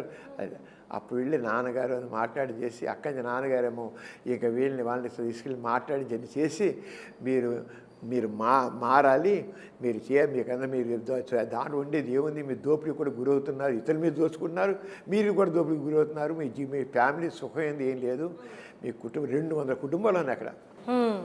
దొంగలు ఉన్నారు, దొంగలు కాని వాళ్ళు కూడా ఉన్నారు అక్కడ. ఇదంతా దొంగలు ఒక దొంగ కొట్టుకుంటే ఇవాళ చాలా బంధువులందరూ కొట్టడాలు, అరెస్ట్ చేయడాలు, పొట్టుకుపోవడాలు, ఇవన్నీ చాలా అంత ఒక చైన్గా దొరుకుతుందన్నమాట. అప్పుడు ఇదంతా లేనిపోయి మీ వల్ల ఇలా అవుతుందని చెప్తే నాన్నగారు మాట అక్కడ మా వదిన హేమలతలో, జాషా కవి గారి కూతురు మా వదిన హేమలతలో. ఇప్పుడు సినిమా కూడా తీయబోతున్నారు, వదిన పెట్టి తెలుగులో ఒక ఎవరో సినిమా యాక్టర్ వదిన చేసిన పని మీద సినిమా కూడా ఆ పాత్ర చేస్తుంది. అమ్మ వదిన చేసిన పని మీద హేమలతలో గారు అని జాషా కవి గారు తెలుసు కదా, పెద్ద పాపులర్ పోయిట్. జాషా కవి గారి కూతురు మా వదిన, మా పెద్దన్న వైఫ్. మా అన్నయ్య చూసి ఇంకా తీసుకున్న నాన్నగారు వాళ్ళ బాధ్యత అయిపోయారు వాళ్ళకి. వాళ్ళు చేసే చాలామంది చివరికి అందరూ మారిపోయారు, మొత్తం అయిపోయారు. వాళ్ళ సిస్టర్ అందరూ చేసి వాళ్ళందరూ మార్చేసి ఇప్పుడు మీరు స్టోర్పురం వెళితే, ఇప్పుడు మీరు ఒకవేళ వెళుతున్న బాపట్ల వెళ్ళండి, అక్కడ ఆగండి. మన మామూలు ఒక పట్టణంలో ఒక కాలనీ ఎలా ఉంటుందో అలా ఉంటుంది, అంత మార్పు వచ్చేసి. అప్పట్లో ఎట్లా ఉండేది సార్? అలానే గుడిసెలు, అన్ని చెట్లు, లైట్లు ఉండవు, లైట్లు కరెంట్ దీపాలు ఉండవు, ఏముండవు. ఒక ఏం లేదు, రైళ్ళు నడుస్తున్న రైళ్ళు ఆపేసేవాళ్ళు, దోచేసుకునేవాళ్ళు, గూడ్స్ ట్రైన్లు వీళ్ళు దోచేసుకునేవాళ్ళు వెళ్తారు. అలాగా స్టోర్ పర్ దగ్గరికి వస్తుంటే రైల్లో ఉన్న వాళ్ళందరూ ఎంతో చేలాగేసి దోచేసుకుని దూకేసేవాళ్ళు. అంత ఇదిగా భయంగా ఉండేది రోజుల్లో. స్టోర్పురం వస్తుంటే ప్రయాణికులకి భయంగా ఉండేది, వాళ్ళకి మంచిదిగా ఉండే. ఆ చీకట్లో అవి అక్కడ లైట్లు ఉండేవి కదన్నమాట. ఆ రంగా జరిగేది. అలాంటి దాన్ని పూర్తిగా కంప్లీట్గా మార్చిపోయారు సార్. మా వదిన గారు జీవన ప్రభాతం అనే పుస్తకం రాశారు. ఇదంతా మొత్తం స్టోర్పురం సంబంధించినంతా అవన్నీ ఎలా మార్చారు దొంగలంతా. అలాగే మా వదిన గారు నిజామాబాద్లో జోగిని దురాచారం ఉంది. అక్కడ చిన్న బోనమ్మ గారు ఇంట్లో ఊళ్ళో ఎవరికైనా సరే ఒకరు జబ్బు చేస్తే, ఊళ్ళైనా అంటువ్యాధులు వస్తే కేవలం దళిత వర్గానికి చెందిన ఆడపిల్లనే దేవతగా అర్పించారు. దళిత వర్గానికి ఆ వర్గానికి చెందిన ఆడపిల్ల, చిన్నపిల్ల, పసిపిల్లలను కూడా నెలల పిల్లల్ని దేవత అర్పించారు. దేవత అర్పించి అయిపోయిందా, అక్కడి నుంచి అర్పించని బలి చేయడం కాదు, ఇంక వీళ్ళకి ఎల్లమ్మ పుల్లమ్మ అని పేరు పెట్టేయడం, ఆ ఊళ్ళో దేవతకి ఇచ్చేయడం. అక్కడి నుంచి ఆమె ఊరుమ్మడి సరుకు. ఒక యుక్త వయసు వచ్చాక ఇక ఆ ఊళ్ళో పెత్తందారులకి తనకు విలాస వస్తువు అంతే. అందరూ ఎవరు కాదు, అక్కడ ఊళ్ళో శవాలు ఎవరు చనిపోతే ఆ శవాల మీద డ్యాన్స్ చేయాలి.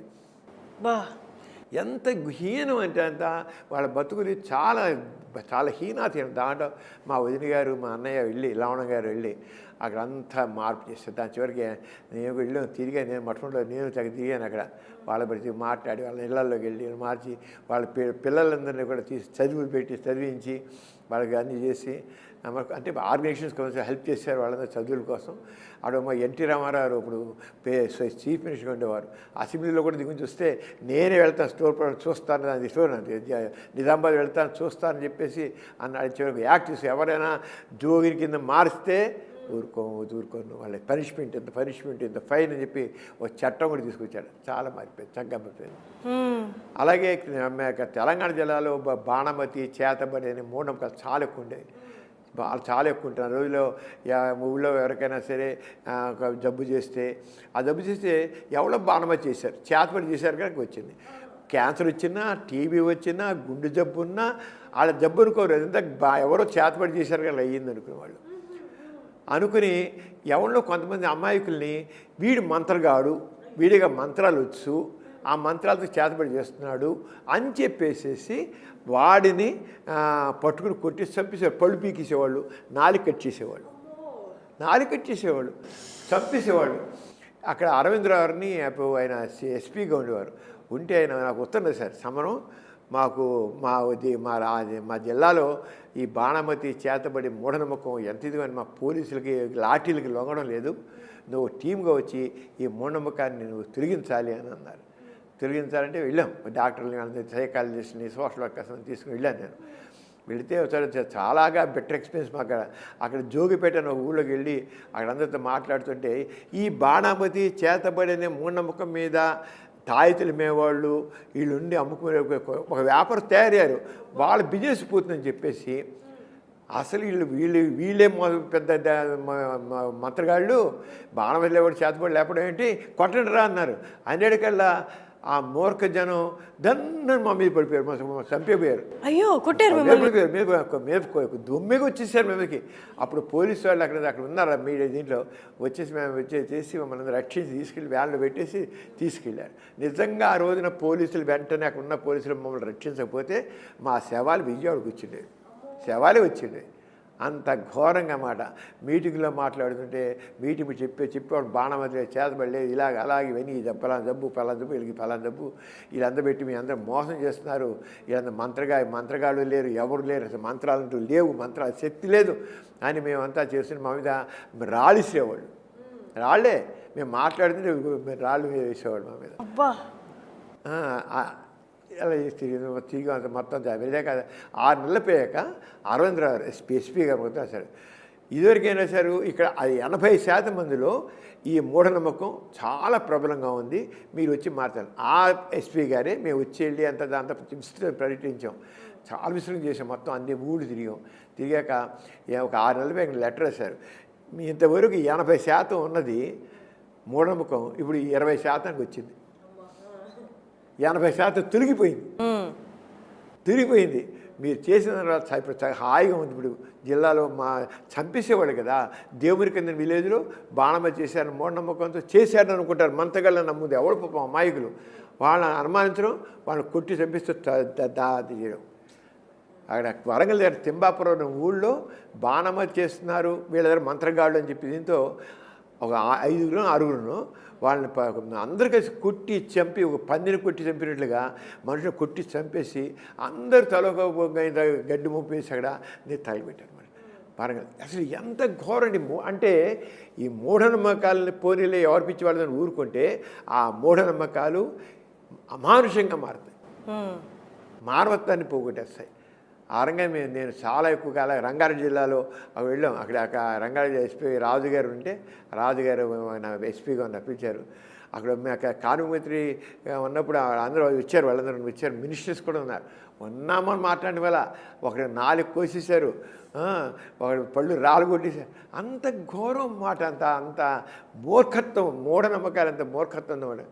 అలా మూర్ఖమేమి అలాంటి దాంట్లో చాలా ధైర్యంగా ఏదైతే ఆ మనుషులు సజీవంగా దహనం చేస్తే చాలా చేశారు. అక్కడ రంగారెడ్డి జిల్లాలో కూడా మనుషులు సజీవంగా దహనం చేశారు. అలాగే నల్గొండ జిల్లాలోనూ చాలా విస్తృతంగా పర్యటించాను వీటన్నిటిలో కూడాను ఈ మూఢనమ్మకాల విషయంలో. చేత అయితే నిదానం మార్పు వచ్చింది, అన్ని చోట్ల మార్పు వచ్చింది.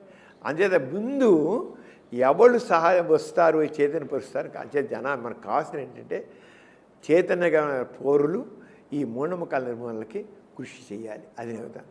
అంతేగా నాకెందుకులే ఇది ఎప్పుడు ఎవరు పిచ్చివాడేది ఊరుకోవడం వీల్లేదు. తప్పకుండా సమాజం మార్పు కోసం కృషి చేయాలి, చేస్తే దానికి కావాల్సింది కొంటే చొరవ కావాలి, ధైర్యం కావాలి, 2 కావాలి, టైం పెట్టాలి. ఇప్పుడు ఏంటి సెల్ఫిష్ మోటో ఎక్కువైపోయిందండి. ఎవరి మోటో నేను, నా ప్రోగ్రెస్, నా మట్టుకు నేను అనుకున్నారు, కానీ ఆ సామాజిక దృక్పథం మనుషుల్లో లోపిస్తుంది. సామాజిక సమస్యల మీద అవగాహన కావాలి. మనం వీలంత మేరకు దాన్ని మనం ఎంత మేరకు మనం చేయగలం, మన వంతుగా మనం కృషి చేయడం చాలా కావాలి. అది మాత్రం నేను ముఖ్యంగా స్టూడెంట్స్కి నేను చెప్పేది ఏంటంటే, మీ చదువులో చదవండి, మీరు చక్కగా పైకి లేని విద్యార్థులు మాట్లాడి ప్రతి ఒక్కరు చెబుతాను, మీరు తప్పని చదువు పైకి రావాలి. కానీ మీ చదువుతో పాటు సోషల్గా ఉన్న సమస్యల గురించి మీకు అవగాహన కావాలి. మీ తర్వాత మీరు ఎంత మేరకు మీకు అవకాశం అంత మేరకు మీరు తప్పకుండా తొలగినప్పుడు కృషి చేయండి అని చెప్తాను. చాలా అవసరం చెక్క ఆ సోషల్ అవుట్లుక్ లేకుండా సెల్ఫిష్ మోటో ఎక్కువ ఉన్నట్లయితే మనం ఎదగొచ్చామో కానీ మన మనుషులు కాదంట. నేనైతే తప్పకుండా మన రోల్ మనం ప్లే చేయాలి. సార్ అక్కడ ఓకే. ఎవరైనా క్లినిక్ దాకా వచ్చి క్లినిక్ మీద దాడి చేయడం, మీ మీద దాడి చేయడం అలా ఏమైనా జరిగాయా సార్? అది జరగలేదండి. ఇప్పుడు వచ్చి మొత్తం అక్కడ తిట్టి వెళ్ళేవాళ్ళు ఎదురుగా నన్ను ఆ ఎదురుగా నన్ను తిట్టి సమాధానం జరగబెట్టేసాను. క్లినిక్ ముందు నిల్చొని హాస్పిటల్ ముందు నిల్చొని తిట్టేవాళ్ళు. నేను వీడి తిట్టిపోయేవాళ్ళు అది పట్టుకునే వాళ్ళు మొదటి రోజుల్లో తిట్టేవాళ్ళు అలాగా. అవన్నీ పట్టించుకుని ఎప్పుడు పట్టించుకుని ఎందుకంటే ఒకటండి మనం మంచి చేసినప్పుడు పట్టించుకోకూడదు. నేను ఇట్లే ఈ చిరునవ్వుతోనే ఉండేవాళ్ళ సార్ అప్పుడు కూడా తిడుతున్నప్పుడు కూడా? ఒక్కటే మనం ఒక నిజం చెప్తే సమాజం మా దీనికి మన సెల్ఫిష్ మోట్ ఏం లేదు. లేనప్పుడు ఎందుకు ఇది అవ్వాలి? మన నిజం సత్యం చెబుతున్నాము. వాళ్ళు మామూలుగా ఉన్నారు, మామూలు భావనలు ఉన్నారు, మాట్లాడారు. వాళ్ళ మీద కోపం వచ్చాయి కదా, ఇంత మూర్ఖంగా ఉన్నారు ఎందుకు రావి నేను చెప్పేది. ఏం లేదు వాళ్ళు మారుతారు. మారిపోయినా మనం చెప్పుకుంటూ వెళ్తే వాళ్ళు చాలా మారుతారు. మారపోయినా మనం చేయగలేదు ఏం లేదు, అది వాడి ఇష్టం. సరే, ఒకసారి మీది డిబేట్ చూశాను సార్. ఆర్జీవి గారు మాట్లాడుతున్నప్పుడు, రామ్ గోపాల్ వర్మ ఆయన మిమ్మల్ని పర్సనల్గా ఒక ఇష్యూ తీసుకున్నప్పుడు దాన్ని మీరు పర్సనల్గా అప్లై చేసి మీరు పాన్ చూడరా అది ఇది అని మాట్లాడారు కదా సార్. అప్పుడు అంటే మీకు ఏమనిపించింది సార్ ఆ కైండ్ ఆఫ్ కాన్వర్సేషన్? ఏంటి చూస్తాను చెప్పాను. తప్పేంటి? చూస్తాను అన్ని రెగ్యులర్గా ఏముంది, ఎప్పుడైనా చూస్తాను. తప్పేంటి? ఇప్పటికప్పుడు చూస్తుంటారు. ఎందుకంటే మా పేషెంట్ వచ్చి నేను ఫోన్ చూశానండి, అది అలా ఉందండి, ఇలా అనిపించిందండి అని చెప్తుంటే నేను అసలు ఏం చూడాలనిపించదు. నాకు చూసి అసహ్యం వస్తుంది. నిజం చెప్పాలంటే నా మటుకు నాకు మన పూర్ణ చూడాలంటే అసహ్యం అనిపిస్తుంది. నాకెందుకు దాంట్లో ఏముంది, అది ఏమి లేదు. దాంట్లో ఏ రకమైనటువంటి రోమాంటిక్ టచ్ ఉండదు, ఉండదు. పసుపు ప్రవృత్తి కనబడుతుంది. ఇప్పుడు నా దృష్టిలో రోమాన్స్ అయిన దాంట్లో ఒక ప్రేమ ఉండాలి, ఒక ఆత్మీయత ఉండాలి, ఒక అట్రాక్షన్ ఉండాలి. అంతేగాని బుట్టి సెక్సువల్గా ఇది ఉంది సారా, అది కాదు. అందుకని మన మాటల్లో, మన ఆలోచనలో, మన టచ్లో అన్నింటిలో రొమాంటిక్ ఉండాలి. తప్పకుండా ప్రతి మనిషిలో ఉండాలి. అదే మనని లైక్ ఫీల్ గుడ్ హార్మోన్స్ మనలో సెక్రెట్ చేస్తాయి. మనం ఎప్పుడు కూడా మనం హెల్తీగా ఉండాలంటే మన శరీరంలో ఏంటి ఫీల్ గుడ్ హార్మోన్స్. ఎప్పుడు ఫీల్ గుడ్ హార్మోన్స్ బాగా చక్కగా రావాలంటే ఇలాంటి ఫీలింగ్స్తోనే వస్తాయి. అంటే మనసుని ఎప్పుడు కూడా లవ్లీగా ఉంచండి. మీరు ఒక అందాన్ని చూసి ఆస్వాదించండి, ఒక అందమైన అబ్బాయిని చూసి ఆస్వాదించండి, అందమైన అమ్మాయిని చూసి ఆనందించండి. అందుకే అందమైన అమ్మాయిని రేపు చేయమని కాదు, ఆ అందాన్ని చూసి సంతోషించండి. ఎంత చక్కగా ఉంది, చక్కగా ఎంత బాగుంది, ఎంత చక్కగా ఉంది, ఆనందించండి. అప్పుడు మీలో స్ట్రెస్ తగ్గిపోతుంది, మీ మనసు ప్లెజెంట్గా ఉంటుంది, హ్యాపీగా ఉంటుంది. నేను చెప్పి బ్యాడ్ మీనింగ్తో కానీ చెప్పేది అది మన మనసు విషయం. మీరు బయటికి ఎక్స్ప్రెస్ చేసి వెళ్ళి ముద్దు పెట్టుకోవడం, టచ్ చేయడం, కౌలించుకోసం పది కాదు. ఒక అందమైన అందమైన లేడీ ఉందనుకోండి, చక్కగా ఉంది, మంచి అందంగా ఉంది అనుకుంటే మీరు తెలియకుండా ఫీల్ గుడ్ హార్మోన్స్ వస్తాయి. Will be happy. అది ఒక అమ్మాయి ఉన్న అబ్బాయి ఎంత హ్యాండ్సమ్గా ఉన్నాడు అలా అనిపిస్తుంది.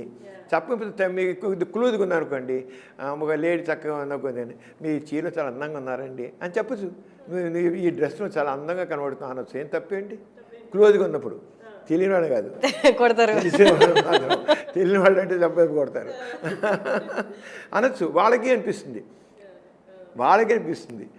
ఇవాళ నేను పేషెంట్ చూస్తుంటే ఒక 65 ఏళ్ళు 70 ఏళ్ళ లేడీస్ వచ్చారు. 70 ఏళ్ళు అయ్యి ఉంటాయి.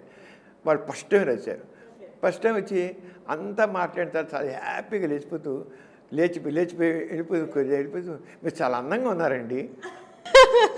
వాళ్ళెందుకు, నేనే చెప్తున్నా మీరు నిజంగా చాలా అందంగా ఉన్నారండి అనేసి ఒక నవ్వేసేసి చక్కగా రూమ్లో నడిచిపోయారు. పక్కనోడుగా మరి ఆడుకునే పెద్దాడు ఆడుకుని తగ్గించండి. నాకు ఇచ్చిన కమలు చాలా అందంగా ఉన్నారండి కమలు. అటు పెద్దాడు 65 70 ఏళ్ళు ఉన్నాయి. వాడికి ఒకసారి ఫేస్ నిండా వృద్ధాప్య ఛాయలు ఉన్నాయి.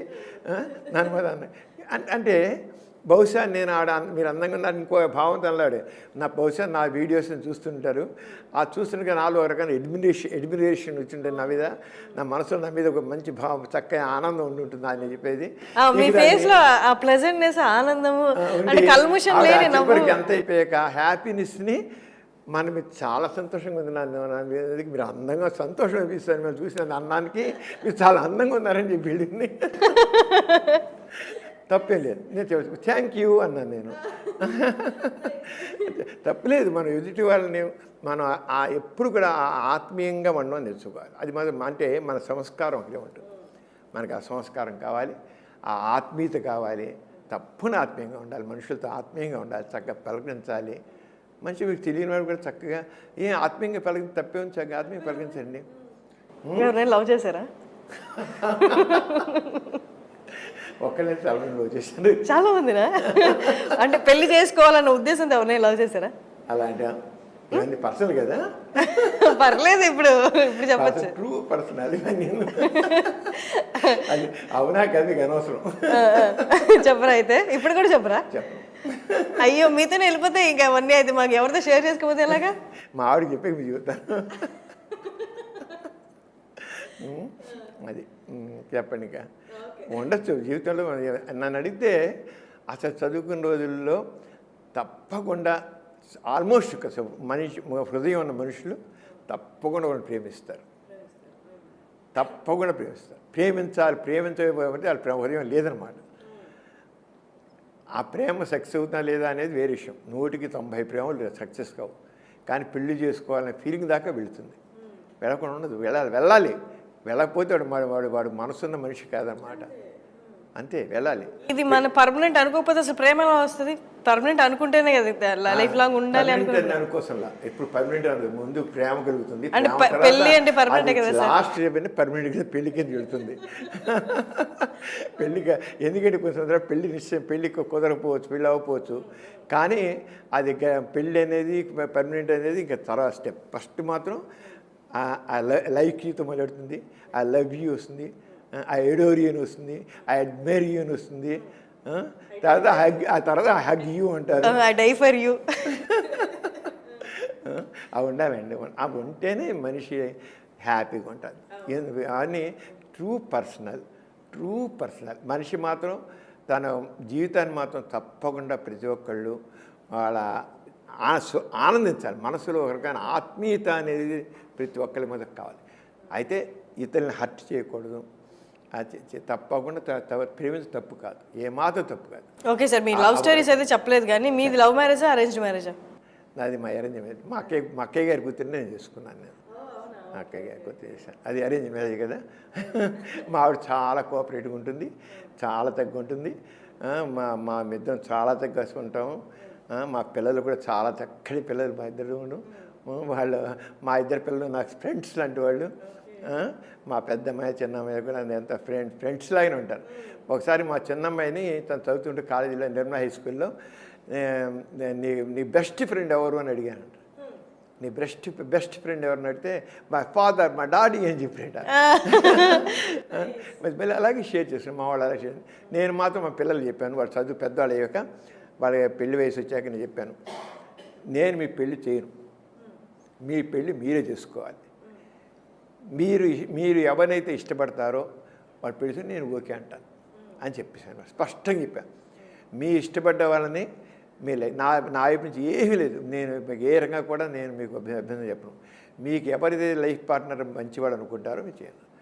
అలాగే మా చిన్న అమ్మాయి వాళ్ళ అమ్మకి చివరికి చెప్పింది, నేను పలానా వాళ్ళు చేసుకోవాలనుకుంటున్నాను అని మా ఆవిడకి చెప్పిందట. మా చిన్న నాకు తను చెప్పలే. తను ప్రేమించిన అబ్బాయిని తీసుకొచ్చి పరిచయం చేద్దాం అనుకున్నాను. రేపొద్దున తీసుకొచ్చాను. చేసి ఏం చేశానంటే మా ఆవిడకి తాను చెప్పింది, రేపొద్దున తీసుకొని డాడీకి చూపిస్తాను. సరే తీసుకొచ్చి మరి మా మిస్సెస్ నాకు చెప్పింది, మన చిన్నమ్మాయి తను ఇష్టపడ్డ అబ్బాయిని తీసుకొచ్చి చూపిస్తానంది అన్నది. ఇక్కడ వీళ్ళు ఉన్నాను. బస్సు చేసి ఉదయం తీసుకొచ్చాను. డాడీ నేను ఈయన పెళ్లి చేసుకోవాలనుకుంటున్నాను అని చెప్పింది. అంతే, అదే ఫస్ట్ డైరెక్ట్ ఇంకేం చెప్పలా. డాడీ మా ఆవిడ అప్పుడు ఆల్రెడీ చెప్పేసింది ఉదయం నాకు, తీసుకొస్తుంది అమ్మాయి తీసుకొస్తుంది, మన అమ్మాయి తీసుకొస్తుందని. నేను ఒకటే thank you, welcome to our family అన్నాను. చేయకండి అంతే. నేను ఏం అడగల అసలు, నువ్వేంటి అని. ఎందుకంటే మా అమ్మాయి మీద నాకు అంత కాన్ఫిడెన్స్. వాళ్ళు చెప్పే కదా మీ పార్ట్నర్ని. అందుకే నేను ఎప్పుడు కూడా పూర్తి స్వేచ్ఛ ఇస్తే వాళ్ళు ఉన్నారు. ఇప్పుడు 3 పూలు 6 కాయలాగా ఎంత హ్యాపీగా ఉందంత హ్యాపీగా ఉన్నారు. అలాగే మా పెద్ద అమ్మాయి తను ఎంబీబీఎస్ చదువుతుంది, ఎంఎస్ చేసింది, తను జనరల్ సర్జను. తను చదువుకునే వల్ల ఇంకొక వ్యక్తి ఇష్టపడింది. నేను తను ఏం చెప్పట్లేదు, ఇప్పుడు చెప్పట్లేదు. ఎంఎస్ కూడా అయిపోతుంది. సరే పెళ్లి సంబంధాలు అడుగుతున్నారు, చాలామంది అడుగుతున్నారు తనకి. అందరూ సాధారణంగా ఎందుకంటే నేను చాలామందితో కాంటాక్ట్ మా అమ్మాయి వచ్చి అడిగి వాళ్ళు చాలా ఉన్నారు. నేను అడిగాను, అమ్మ చూడమ్మా ఈ సంబంధాలు వస్తున్నాయి నీకోసం, నువ్వు నేమో నీకు అలా చెప్పాను, మరి ఇష్టం ఏంటంటే డాడీ ఆగండి మీకు చెప్తానంది. సరే చెప్పే రోజున తను వచ్చేసి ఎంఎస్ అయిపోయింది, తను డాక్టర్ కదా, ఎంఎస్ పూర్తి అయిపోయి వచ్చిన తర్వాత చెప్పిన డాడీ రేపు ఉదయం నేను ఎవరిని పెళ్లి చేసుకోవాలనుకుంటున్నాను, వస్తున్నారు అబ్బాయి వస్తున్నాడు అని చెప్పింది. అతను వచ్చాడు అంతే, ఓకే వెల్కమ్ అని చెప్పాను.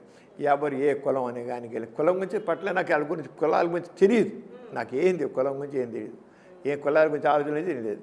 అతను కూడా అంతే జస్ట్ చెప్పాను, వెల్కమ్ అన్నాను మా ఫ్యామిలీ. నేను ఇంతకంటే వెల్కమ్ టు అవర్ ఫ్యామిలీ అన్నాను అంతే సార్. అలాగే వాళ్ళు ఇప్పటికి ఈవెన్ టుడే వాళ్ళు ఏమంటారు, మా అమ్మాయిలు నన్ను ఎలా డాడీ అని పిలుస్తారు, మా అల్లుళ్ళు కూడా డాడీ అని పిలుస్తారు. So sweet. నేను వాళ్ళ కుర్రాళ్ళు మా ఇద్దరు కూడా మా అల్లుళ్ళు కూడా మాకు పిల్లలని మగపిల్లలని చూసి, మాకు మగపిల్లలు లేరు, ఇద్దరు అమ్మాయిలు కనుక అల్లుళ్ళని అల్లుళ్ళలాగా చూడడం, మా కొడుకులాగానే చూసుకుంటాం. వాళ్ళు అలాగంటారు, వాళ్ళు డాడీ అని పిలుస్తారు, మనల్ని డాడీ అనే మాట్లాడతారు. ఫోన్ చేసినా అలాగే మాట్లాడతారు. మామగారనో ఇంకోటని అనరు, అసలు డాడీ అని మాట్లాడతారు. అది అంచేత నేను పేరెంట్స్ చెప్పేది ఏంటంటే, మీ పిల్లల్ని వాళ్ళ పిల్లల విషయంలో పూర్తి స్వేచ్ఛ ఇవ్వండి. తప్పకుండా అమ్మాయిలు కానీ అబ్బాయిలు కానీ వాళ్ళు మంచి పిల్లలు సెలెక్ట్ చేసుకుంటారు. ఖచ్చితంగా సార్, ఫ్రీడమ్ ఉంటేనే అక్కడ వాళ్ళ బ్రెయిన్ యూస్ చేస్తారు, ఇది నాకు తగిందా కాదా అని. మనంతా రెస్ట్రిక్షన్స్ పెడుతూ ఉంటే అమ్మో ఎందుకు కాకూడదు, ప్రేమ కనిపిస్తుంది కదా, మిగతా ఏమీ ఇంకా కనిపించవు కళ్ళకి. ఈ కట్నాలు ఏంటివన్నీ చెప్పండి అర్థం లేకుండా, ఈ కులాలు మతాలు సమయం లేకుండా వాళ్ళ స్వేచ్ఛ ఇస్తే, నేను ఖచ్చితంగా ఆడపిల్లగా స్వేచ్ఛ ఇస్తారో అబ్బాయిలకు కూడా స్వేచ్ఛ ఎవరిస్తారో వాళ్ళ జీవితాలు చాలా బాగుంటాయి. సార్ మనం మీ ప్రొఫెషన్ గురించి కొన్ని క్వశ్చన్స్ సార్. అంటే నార్మల్గా మీరు ఇందాక అన్నారు, అది పోనోగ్రఫీ అంతా చూస్తే నాకేది అది జంతువుల్లా ఉంటుంది, అక్కడ ఇమోషనల్ కనెక్షన్ ఏమీ ఉండదు అని. ఇప్పుడు ఈ జనరేషన్లో కూడా ఇమోషనల్ కనెక్షన్ అనేది చాలా తక్కువ అయిపోతూ వస్తుంది సార్. అందుకే ఈజీగా బ్రేక్ అయ్యే రిలేషన్స్ కానీ, ఈజీగా బ్రేక్ అయ్యే మ్యారేజెస్ కానీ ఉంటున్నాయి. మీ దాకా ఎవరైనా వస్తారా సార్ ఇట్లా ఇమోషనల్ కనెక్షన్ లేక విడిపోతున్నాం అన్న వాళ్ళకి మీరు ఏమైనా కౌన్సిలింగ్ ఇస్తారా, లేకపోతే వాళ్ళు ఎలా ట్రీట్ చేస్తారు వాళ్ళు? ఈ ఎమోషనల్ కనెక్షన్ లేని వాళ్ళు ఎక్కువైపోయారండి, అందుకని విడిపోతున్నారు. ఎమోషనల్ కనెక్షన్ ఉన్న వాళ్ళు ఎలా కలిసి ఉందామని ఆరాటం చెందుతారు. వాళ్ళ ప్రాబ్లం వస్తే వస్తారు, ప్రాబ్లమ్స్ వస్తే ఒకరి ఈగో చేయండి, వాళ్ళు వస్తారు, ఇలా మాట్లాడుతుంటారు. కానీ వాళ్ళని కౌన్సిలింగ్ చేశాక తప్పకుండా వాళ్ళు ఎమోషనల్ కనెక్షన్ ఉన్నవాళ్ళు తప్పకుండా మార్చుకుంటారు. They become normal. This is very common thing. Emotional complete shift ఉంటుంది, తప్పని మారిపోతారు, చక్కగా మారిపోతారు. ఇవాళ కూడా ఒక కేసు, వాళ్ళిద్దరు పెళ్ళి అయితే సెక్షువల్ కాంటాక్ట్ కూడా లేదు ఇద్దరి మధ్య. వాళ్ళు ఫారిన్లో ఉన్నారు, వచ్చారు, నాకేందా మధ్యలో వచ్చారు, కొంచెం 2 నెలల క్రితం వచ్చారు, మళ్ళీ వచ్చి వాళ్ళిద్దరు ఇక్కడ వచ్చి కూడా ఏం మారలేదు. ముందు ఎప్పుడు 2 నెలలుగా వచ్చి మళ్ళీ రాలేదు, మళ్ళీ ఎల్లుండి వెళ్ళిపోతున్నారు. ఇవాళ వచ్చారు, వచ్చిన తర్వాత మళ్ళీ అప్పుడు సరిగ్గా ఇంకా టైం పెట్టలేదు వాళ్ళు. ఇప్పుడు వాళ్ళు వచ్చి మళ్ళీ ఇంకా అదే యాటిట్యూడ్ ఏం అతను అలాగే ఉన్నాడు. ఈ అమ్మాయి చాలా పాపం చాలా కోఆపరేటివ్గా ఉంది, కానీ అతను మార్చుకోవట్లా. ఇద్దరు చదువుకున్న వాళ్ళు, ఉద్యోగాలు చేస్తున్న వాళ్ళు, ఇద్దరు సాఫ్ట్వేరే, కానీ ఇద్దరి మధ్య బాడీ శారీరకమైన సంబంధం లేదు, ఏం లేదు. నేను రిజిడ్ సైకాలజీ అంతాను, రిజిడ్ యాటిట్యూడ్ని ఇది మార్చుకోవాలని చెప్పాను. చివరికి అంత మాట కౌన్సిలింగ్ అంత అయిపోయిన తర్వాత మాది అదే కౌన్సిలింగ్ యూనిట్ ఉంది మా దగ్గర, అంత కౌన్సిలింగ్ అంత అయిపోయాక తిరిగి వచ్చేసి నా యాటిట్యూడ్ మారిపోయింది. I become normal. అంటే వాళ్ళ మధ్య ఎమోషనల్ కనెక్షన్ ఉంది, కానీ ఏదో సమ్ ఈగో కాంప్లెక్స్. ఆ ఈగో ఉండేప్పటికల్లా ఏంటంటే అది దూరంగా అంటారు. మీ దగ్గర అట్లా కౌన్సిలింగ్ యూనిట్ ఉందా సార్, లేకపోతే మీరు పర్సనల్గా కౌన్సిలింగ్ యూనిట్ నేను చేస్తాను, వాళ్ళు చేస్తారు. ఎందుకంటే కొద్దిగా డీటెయిల్గా లోపలికి వెళ్ళిన టైం పెట్టాలి, 2-3 గంటలు, ఒక్కోసారి 2 గంటలు 3 గంటలు పెట్టాల్సి వస్తుంది. కౌన్సిలింగ్ అంటే చేస్తాం, ఒక్కోసారి నెంబర్ ఆఫ్ సిట్టింగ్స్ కూడా అవసరం అవుతాయి. అంత టైం నేను పెట్టలేం కదా, నేను ముందు మాట్లాడేసేసి తర్వాత కౌన్సిలింగ్ యూనిట్లో పెడతాను మేడం. అంచేత emotional attachment is very very important. Emotional attachment లేకపోతే మాత్రం వాళ్ళ మధ్య ఈగో అనేది చాలా గొడవలు తెచ్చిపెడుతుంది, కలిసి ఉండరు కూడా. అంచేది ఎమోషనల్గానే కరెక్ట్గా ఉండడం అవసరం. సార్ ఇంకో కేటగిరీ ఉంటుంది సార్, వాళ్ళ వైఫ్ పట్ల వాళ్ళు ఇమోషనల్గా అటాచ్డ్గా ఉంటారు, కానీ బయటకు వస్తే వేరే స్త్రీలను చూడడం, వేరే స్త్రీలను కలవడం అలా చేస్తూ ఉంటారు కదా సార్. ఆ కైండ్ ఆఫ్ కేసు ఎట్లుంటుంది సార్ అసలు? అంటే వన్స్ ఎక్స్ట్రా మ్యారిటల్గా ఉంటాయండి. అది అంటే కొంతమంది యాటిట్యూడ్ అంటే మనం అనుకున్నట్టు మీరు అనుకుంటున్నారు కానీ బాగా క్లోజ్ అని అంత కాదు. అది అంత ఉంటే ఎవరు చాలా ఉండరు కదా. ఎమోషనల్గా వాళ్ళ మధ్య మంచి ఇది ఉంటే బయట వాళ్ళ మీద అంతా ఉండదు. అంటే మనం వాళ్ళని అనుకోవచ్చు అంటే వాళ్ళు మనం అనుకుంటున్న వాళ్ళు కొంతే సెమీ ఎమోషనల్ అనమాట. Semi emotional connection, not complete. పూర్తిగా ఎమోషనల్గా ఉన్నట్లయితే వాళ్ళ మధ్య రిలేషన్ సరిగ్గా లేకపోయినప్పుడు కూడా వాళ్ళు మారుతారు. కానీ సగం సగం ఉండి మనం అనుకుంటాం వాళ్ళు ఇద్దరంటే అట్లనే ఫ్యామిలీని వదిలేస్తారంటే ఫ్యామిలీని వదలడానికి సిద్ధంగా ఉండరు. అట్లనే బయట కనెక్షన్స్ ఈ పిచ్చి పనులు ఆపరు. అంటే వాళ్ళు ఏ స్టేట్ ఆఫ్ మైండ్లో ఉంటారు సార్? ఫ్యామిలీని వదులుకోరు మళ్ళీ ఇక్కడ అవును వాళ్ళు బ్యావరింగ్ మైండ్ అనమాట వాళ్ళకి. దానికి సొల్యూషన్ ఉండదు కదా సార్? ఎందుకు ఉండదు? మనం కౌన్సిలింగ్ చేసి చేయాలి కదా. కౌన్సిలింగ్ చేసి వాళ్ళు మా యాటిట్యూడ్ మార్చి వాళ్ళకి ఏం చేసి మారుతారు. ఇలాంటి కేసులో కౌన్సిలింగే రోల్ ప్లే చేస్తుంది. వాళ్ళు మ్యాక్సిమం 90% అవే ఉన్నాయి. మధ్య ఎలాగా ఆ అటాచ్మెంట్ డెవలప్ చేసుకోవాలి, వాళ్ళిద్దరు romantic touch, romantic behaviour, romantic talk ఇవన్నీ కావాలి వాళ్ళకి. అన్నింటిలోనూ నిత్య జీవితంలో వాళ్ళిద్దరి మధ్య ఆ రిలేషన్ ఎలా ఉంటుంది, ఆ రొమాంటిక్ మాట్లాడుతుంటే పక్కన వచ్చి ఇద్దరు పక్కన కూర్చోవాలి, కలిసి కాఫీ తాగాలి, కలిసి కబుర్లు, కలిసి టీవీ చూడాలి, కలిసి చేస్తుండాలి, హక్ చేసుకుంటుండాలి. వాళ్ళకి ఏదైనా బర్త్డేలు వస్తుంటే ఎవరైనా ఇంకోటి వస్తుంటే చేయడం, షేర్ చేసుకోవడం ఐడియాస్. వాళ్ళకి అంటే దీనికి చెప్పేది ఏంటని అనుకోలేదు, ఆయనకి చెప్పేది ఏంటని అనుకోదు, ప్రతిదీ షేర్ చేసుకోవడం. అలా ఉన్నట్లయితే తప్పకుండా మార్పు వస్తాయి. మనం చేత అది చాలా అంటే ఒక లైఫ్ స్టైల్ని మనం ప్రత్యేకంగా వాళ్ళకి అలవర్చాలన్నమాట. చేస్తే మారుతుంది. సార్ ఇప్పుడు లివ్ ఇన్ రిలేషన్షిప్స్ అవన్నీ ఉన్నాయి కదా సార్. లివ్ ఇన్ రిలేషన్షిప్స్లో ఎంతవరకు ఎక్స్టెంట్ అయ్యి తర్వాత అంటే విడిపోయారనుకోండి, ఇన్ కేస్ లివింగ్లో ఉండి ఒకరిని ఎఫెక్ట్ చేసినందుగా ఇంకొకరిని ఎక్కువ ఎఫెక్ట్ చేయట్లేదు అనమాట. ఒకళ్ళు ఓకే అని మోటివేట్ వాళ్ళకంతా వాళ్ళు లైట్ తీసుకొని ముందుకెళ్ళిపోతున్నారు, ఇంకొకళ్ళు అలాగే బ్లాక్ అయిపోయి ఉంటున్నారు. అంటే వాళ్ళ స్పర్శకు కానీ వాళ్ళ రిలేషన్లో వాళ్ళు పంచుకున్న వాటికి కానీ అడిక్ట్ అయిపోయి. ఇలాంటి కేసెస్ అంటే ఏం చెప్తారు సార్ వీటి గురించి? ఈ లివింగ్ టుగెదర్ అనేది తప్పలేదండి. వాళ్ళు కూడా పెళ్లి చేసుకునేట్లు ఉంటున్నారు వాళ్ళు, కానీ పెళ్ళి అనేది లేదు. అది ఒక్కటే ఉండదు అక్కడ, అంతే. నేను చూసాను చాలామంది పెళ్లి లివింగ్ టుగెదర్ చాలా సంవత్సరాలు డికేట్స్ ఉన్నారు వాళ్ళు, కానీ ఒకటి వాళ్ళు మ్యారేజ్ అనేదానికి ఇంపార్టెన్స్ ఇవ్వరు, అంతే. మ్యారేజెస్ ఇప్పుడు చాలా ఇప్పుడు ఈ మధ్య ఇప్పుడు తరంలో చూసారు లేదో, ఇప్పుడు నవతరం మ్యారేజ్కి ఇంపార్టెన్స్ ఇవ్వట్లేదు. చాలా ఉన్నాయి. నేను పెళ్ళి ఎందుకు, పెళ్ళి అవసరం ఉంటాం, పెళ్ళి చేసి కలిసి ఉన్న పెళ్ళి కావాలా అంటున్నారు. అమ్మాయిలు అంటున్నారు, అబ్బాయిలు అంటున్నారు. అవును, ఇద్దరు అంటారు. మీకు సిటీస్లో వెళితే తల్లిగా ఉండి ఇప్పుడు మీరు హైదరాబాద్ సిటీలో పిల్లల్ని తీసుకోండి, అదే మేము పెళ్లి చేసుకోం. పెళ్లి దేనికి? ఇద్దరం కలిసి ఉంటాం. అది వీళ్ళ పెద్దలకి మరి పిలుస్తుంటే ఎలా కుదురుతుందా? మేము ఆశలు ఆహారాలంటే ఎలా కూడా అవుతుంది. పిల్లలు పుడితే ఎవరు చూస్తారు? మేము చూసుకుంటాం. లేదా తీసుకెళ్ళి శారణాలు వేస్తాం, అందరూ ఏంటి అని మాట్లాడతారు. ఇలా మాట్లాడుతున్నారు. మీ పిల్లలు కనవంటున్నారు, అసలు మీ పిల్లలు కనవంటున్నారు వాళ్ళు. అంత ఇదిగా మాట్లాడుతున్నారు. లివింగ్ చాలా ఇప్పుడు కొత్త ఇది మీరు ఫారిన్ కంట్రీస్ వెళ్తే ఇది లివింగ్ టుగెదర్ చాలా ఎక్కువ ఉంది. మీరు ఎందుకంటే వీళ్ళందరూ చాలా ఇప్పుడు అందరూ ఆల్మోస్ట్ యూత్ అంతా ఫారిన్ వెళ్తున్నారు. అమెరికా వెళ్తున్నారు, ఇంగ్లాండ్ వెళ్తున్నారు, ఆస్ట్రేలియా వెళ్తున్నారు, జర్మనీ వెళ్తున్నారు, అన్ని చోట్ల వెళ్తున్నారు. వెళ్ళినప్పుడు వీళ్ళు తప్పకుండా వీళ్ళకి ఆ ఇంపాక్ట్ పడుతుంది యూత్ మీద వాళ్ళది సేమ్ జనరేషన్ యొక్క ఎఫెక్ట్ చాలా ఉంటుంది కదా. పీర్ గ్రూప్స్ యొక్క ఎఫెక్ట్ ఉంటుంది. ఆ పీర్ గ్రూప్స్ వాళ్ళందరికీ ఎలా ఉండండి, తప్పేంటి? ఏం తప్పలేదు. నేను పెళ్లి చేస్తున్నా కలిసి ఉండేదే లివింగ్, పెళ్లి చేసినా విడిపోయేదే లివింగ్, విడిపోతారు. ఏం పోయిందంట? Correct sir. మన మైండ్ సెట్ ఏంటి అయిపోయిందంటే పెళ్ళి అనేదే కావాలి అని మైండ్ సెట్ పడింది. అంతే. మనకి ఉన్నాం కనుక, ఈ భారతదేశంలో ఉన్నాం కనుక, ఇక్కడ కల్చర్ ప్రకారంగా మనకు అలా ఉంది, అంతే. కొన్ని మన కల్చర్ ప్రకారం చేస్తున్నామా? ఏం చేయట్లేదు సార్. ఇప్పుడు బయట ఇది ఓకే, వాళ్ళ మధ్య ఎమోషనల్ కనెక్షన్ లేక ఫెయిల్యూర్ అవుతున్న కొన్ని అయితే, కొందరు ఇప్పుడున్న ఫుడ్ వల్ల, డైట్ వల్ల, ఇప్పుడున్న జాబ్ వల్ల వాళ్ళు సెక్షువల్గా అంత యాక్టివ్గా ఉండలేకపోతున్నారు. సో దట్ వాళ్ళు పిల్స్, హార్మోన్స్ అలాంటివి, హార్మోనల్ ట్యాబ్లెట్స్ కూడా తీసుకుంటున్నారు కదా సార్. అవన్నీ హెల్ప్ అవుతాయా సార్? మీరు చెప్పే చాలా కరెక్ట్. అది ఈ రోజుల్లో అసలు వాళ్ళు రొమాంటిక్ కాంటాక్ట్స్ అనేది చాలా తక్కువైపోయాయి.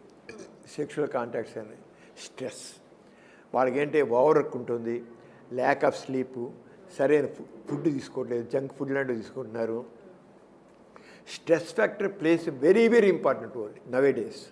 స్ట్రెస్ ఎప్పుడైతే స్ట్రెస్ ఉంటుందో వాళ్ళల్లో ఈ మగవాళ్ళు అయితే ఎరెక్షన్స్ ఉండవు, ఆడవాళ్ళలో కూడా సరైన హార్మోన్స్ యొక్క ఎఫెక్ట్ ఉండదు, దాంతో లిబిడో ఉంటాం, సెక్షువల్ డిజైర్ కానివ్వండి ఇవన్నీ సరిగ్గా తగ్గిపోతాయి.